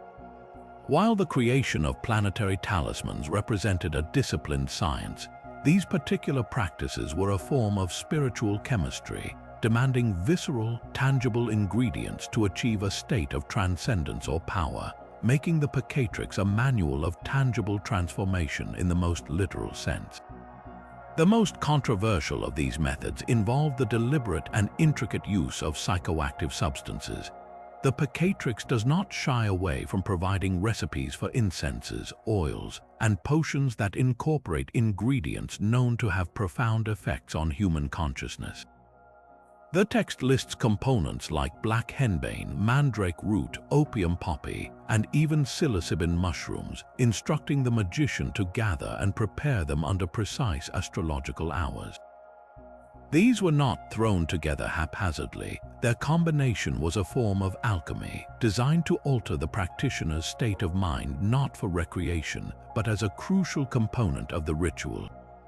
The stated purpose was to loosen the soul from the body, to dissolve the boundaries of ordinary perception and allow the magician's consciousness to travel into the celestial realms or to become a perfect vessel for the incoming planetary spirit. This was a scheduled, deliberate journey into an ecstatic state, a bid to achieve unio magica, a magical union with the divine intelligence of a star or planet. To the established church, this was heresy of the highest order. They believed communion with the divine was a gift granted through grace and the sacraments, not a state that could be forcibly induced by ingesting a potion made from roots and fungi. This practice suggested that the doors of perception could be unlocked with a physical key, offering a direct path to spiritual experience that completely bypassed the authority of the priesthood. Equally confronting were the instructions for animal sacrifices, which added a layer of visceral intensity to the text's otherwise intellectual pursuits. The Picatrix specifies the ritual sacrifice of certain animals whose natural attributes were believed to be sympathetic to specific planetary powers. A ritual aimed at harnessing the aggressive, martial energy of Mars might require the sacrifice of a wolf or a gamecock, animals associated with war and conflict. An operation to draw down the benevolent, expansive power of Jupiter could involve a stag or an eagle. The act was not one of simple bloodletting, it was a symbolic offering and a transfer of essence. The belief was that the spiritus, the life force and specific energetic quality of the animal would be released at the moment of its sacrifice and could be harnessed by the magician to fuel the ritual, attract the desired planetary spirit, or consecrate a talisman. This practice harkened back to the most ancient pagan traditions, a stark contrast to the Christian symbolism of a single, divine sacrifice that ended all others. For the authorities, this was a terrifying regression, a return to a primal, pre-Christian world where power was drawn from the blood of the earth and its creatures, not from the grace of God. The ultimate expression of this practical, manipulative magic was the creation of what we might call living talismans, objects designed not just to attract influence, but to exert a powerful and specific effect on the world and the people in it. The Picatrix provides instructions for crafting rings, pendants, and effigies charged with planetary energy for purposes that directly threaten the social order. One could create a talisman of Venus to inspire obsessive love in a specific target, effectively overriding their free will. A talisman of Saturn could be designed to sow discord and spread melancholy amongst the members of a rival court, weakening them from within. A talisman of Mercury could be used to dominate business negotiations or win legal disputes, manipulating human interactions for personal gain. This moved far beyond personal enlightenment. This was magic as a tool of social engineering, a means to manipulate the hearts, minds, and fortunes of others. The very idea that a nobleman's affections, a merchant's success, or a court's stability could be secretly influenced by a rival wearing a charged piece of jewelry was a profound threat to the concept of a divinely ordered hierarchy. It suggested that status and power were not God-given, but could be stolen or manufactured through a hidden celestial technology. This combination of psychoactive transcendence, blood sacrifice, and social manipulation is what cemented the Picatrix's status as a truly dangerous book. It offered a complete, self-contained system for obtaining power, both spiritual and temporal, that operated entirely outside the control of the church and the state. It was a philosophy that promised you could talk to the stars, a pharmacy that promised you could journey to heaven, and a workshop that promised you could bend the will of your neighbors. It empowered the individual in the most radical way imaginable, suggesting that with the right knowledge, the right ingredients, and the right timing, a person could reshape their own soul and their entire world. This was not a power that kings or popes were willing to see in the hands of their subjects. making the Picatrix a permanent testament to the most audacious and forbidden of all human dreams, the dream of taking control of the cosmic wheel and steering it for oneself. But of all the dark and dangerous promises contained within the Grand Grimoire, none captures its terrifying essence more completely than the explicit, step-by-step ritual for forming a pact with the demonic Prime Minister himself, Lucifuge Rothocale. This is not a summoning for conversation or a compelled service. It is a cold, formalized business negotiation for one's immortal soul, a transaction that represents the ultimate transgression in the eyes of the Christian world. The process begins not with a prayer, but with the forging of the blasting rod, the magician's primary tool of command. This is no ordinary wand. It must be fashioned from a single branch of wild hazel, cut with a single stroke at the precise moment of dawn. Its tip is to be fitted with a needle of magnetized steel, and along its shaft the magician must inscribe specific characters and the seal of the demon, using a knife that has been quenched in the blood of a sacrificial animal. This rod is an instrument of threat and compulsion, a symbol of the magician's intent to dominate, not to request. The ritual's most confronting and infamous requirement, however, is the blood sacrifice. The text leaves no room for ambiguity. The magician must acquire a male goat and bring it to a deserted crossroads at the stroke of midnight. There, in that liminal space between worlds, the animal is to be beheaded in a single, clean stroke as an offering to the demons, a gesture of good faith and a down payment written in life force. Its blood is then carefully collected in a new vessel, for it serves a sacredly profane purpose. It is the ink with which the dreaded pact will be written and the magic circle will be drawn. This act of ritual killing is a direct inversion of the Christian sacrament, where the Eucharist involves symbolically partaking in the blood of Christ for salvation. This sacrifice spills the blood of a creature to secure damnation, a deliberate and horrifying parody that severs the magician's ties to the divine order before the pact is even signed. The pact itself is the absolute heart of the transaction, a contract written on virgin parchment made from the skin of a black goat or a stillborn kid. This is not a vague promise. It is a specific legal document outlining the exact services Lucifuge Rothocale will provide. Typically, these promises include the immediate granting of vast wealth, the revelation of hidden treasures, success in all undertakings, and the favor of powerful people. In exchange, the magician explicitly and irrevocably pledges their immortal soul to the demon, to be collected after a set period of service, usually 20 years. The signing is the climax of a 3-night ritual performed within a circle drawn with the goat's blood. When Lucifuge appears, described as arriving with a terrible noise and in a monstrous form, the magician must stand firm within their bloody fortress, using the blasting rod to strike the ground and force the demon into a more tractable shape. A tense negotiation ensues. Lucifuge will try to refuse, to offer lesser demons, or to set treacherous conditions. The magician must persist, threatening the demon with the power of the holy names inscribed in the circle until, finally, Lucifuge signs the pact with his own sigil, sealing the magician's fate. This entire procedure represents the ultimate transgression in Christian magical tradition because it reduces the cosmic drama of salvation to a simple, sordid commercial exchange. The Church taught that the soul was priceless, a divine spark to be saved through faith, grace, and good works. The Grand Grimoire proposed that it had a very specific price tag, payable in gold and earthly power. It completely bypassed the idea of divine will, priestly intercession, or moral worth. Success was not dependent on the magician's piety or virtue, but solely on their nerve and their ability to correctly execute a technical recipe.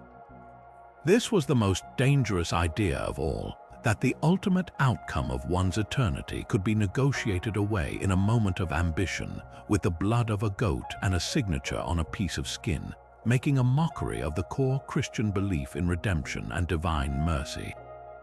Yet for all its dark and fantastical origins, the most extraordinary chapter in the legend of the Necronomicon is not its fictional creation, but its bizarre and unsettling journey into the real world.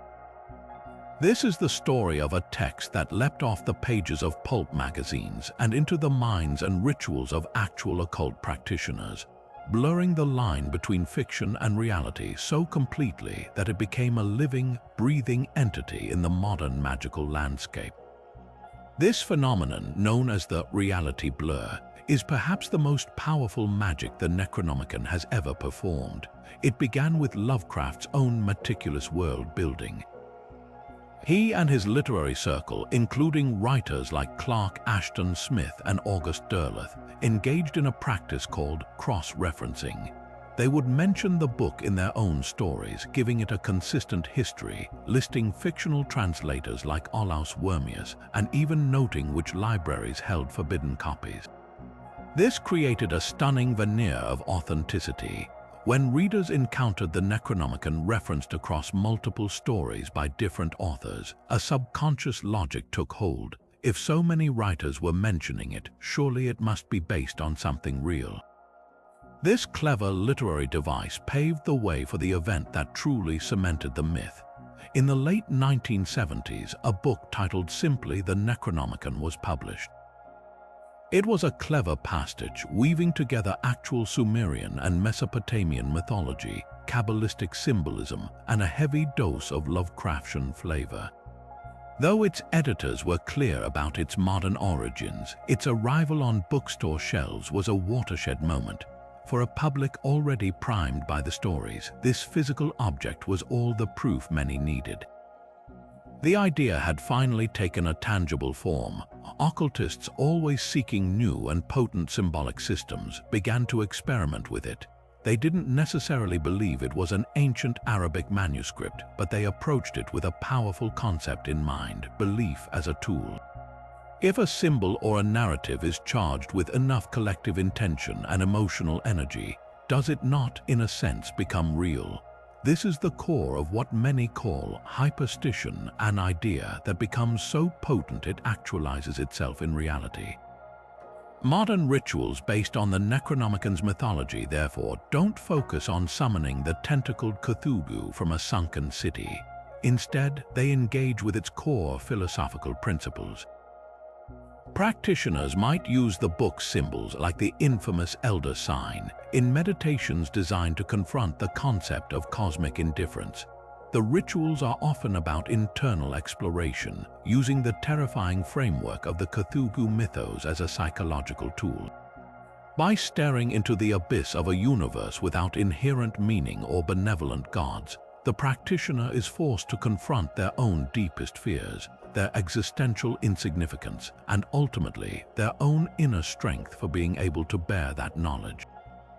It's a form of shock therapy for the soul, using the ultimate horror of a meaningless cosmos to shatter earthly anxieties and personal ego.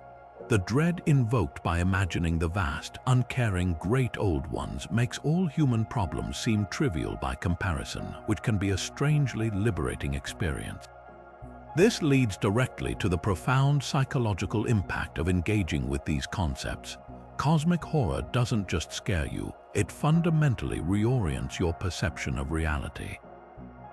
Working with the Necronomicon's themes can induce a state that some modern magicians call ontological shock, a seismic shift in one's understanding of being. The human psyche is built on a foundation of certainties, that we are significant, that the world is understandable, and that there is an order to things. The Necronomicon's universe systematically dismantles these assumptions.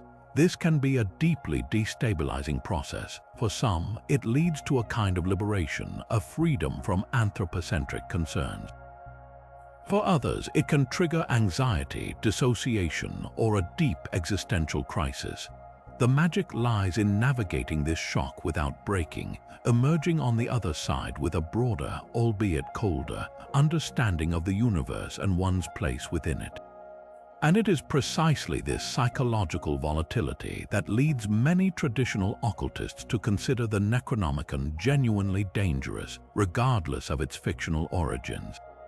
Their warning is not about literal demons crawling out of its pages, but about the unguided exploration of the deepest corners of the human mind. The framework it provides is one of ultimate pessimism and alienation. Without a strong ego and a prepared psychological foundation, immersing oneself in these ideas can be like performing brain surgery on yourself with a rusty spoon. It can amplify existing mental health issues, foster paranoia, or lead to a complete detachment from consensus reality. The danger isn't Cthulhu, it's the potential for self-destruction. Furthermore, some adhere to a more traditional metaphysical view that thought forms and egregores, powerful psychic entities created and sustained by collective belief, are real. From this perspective, decades of readers, artists, and practitioners pouring their belief, fear, and fascination into the idea of the Necronomicon and its pantheon of gods may have actually given them a form of existence. To invoke these forces, even as a psychological experiment, is to interact with a very real and very hostile energy that thrives on madness and despair. In this light, the Necronomicon is the ultimate forbidden text, not because of what it is, but because of what we have made it. A mirror reflecting our own collective terror of the void, a void that might just be waiting for an invitation to stare back. Yet the enduring power of these ancient Egyptian concepts is perhaps most vividly demonstrated by the modern tarot. The most famous deck, the Rider-Waite's myth, and its countless descendants are deeply hermetic in their symbolism. The Magician card, often the first of the major arcana, is a direct representation of the hermetic adept. He stands before a table bearing the symbols of the four suits: wand, cup, sword, and pentacle, the very tools of elemental magic. With one hand pointed to the heavens and the other to the earth, he embodies the principle of as above, so below, channeling celestial power into manifestation. This image is a modern icon of Thoth's legacy, a portable temple of symbolic knowledge that millions use for divination, meditation, and psychological exploration, often without realizing they are interacting with a distilled form of the very wisdom the pharaohs sought to guard. This widespread appeal also explains the persistent undercurrent of fear that still surrounds these ideas. While no one fears a priestly curse today, the underlying trepidation remains potent. Engaging with the Book of Thoth's legacy means confronting a world where consciousness is the primary reality, and the mind is not a passive observer but an active creator. This is a terrifying responsibility. It dismantles the comfortable notion that we are merely victims of circumstance, fate, or genetics. If your thoughts and will truly shape your reality, then every failure, every hardship can be seen as a reflection of your own internal state, a concept that is as empowering as it is utterly daunting. This psychological weight is the modern equivalent of Prince Neferkaptah's tragedy. The danger is no longer a divine wave capsizing your boat, but the potential for self-deception, spiritual ego, and the unraveling of a stable, consensus identity in the face of infinite possibility. Ultimately, the modern legacy of the Book of Thoth is a testament to humanity's unending quest for a direct line to the source. In an age saturated with information but often starved of wisdom, these ancient systems offer a path that is experiential rather than merely intellectual. They don't ask for belief but for practice. They promise not a set of dogmatic answers, but a set of tools for asking better questions about the universe, the divine, and the self. This is why the legend endures not as a dusty relic, but as a living, evolving tradition. It fascinates because it offers the ultimate forbidden knowledge that the key to the cosmos has never been hidden in a tomb at the bottom of the Nile, but has always been waiting within the depths of our own awareness, waiting for the will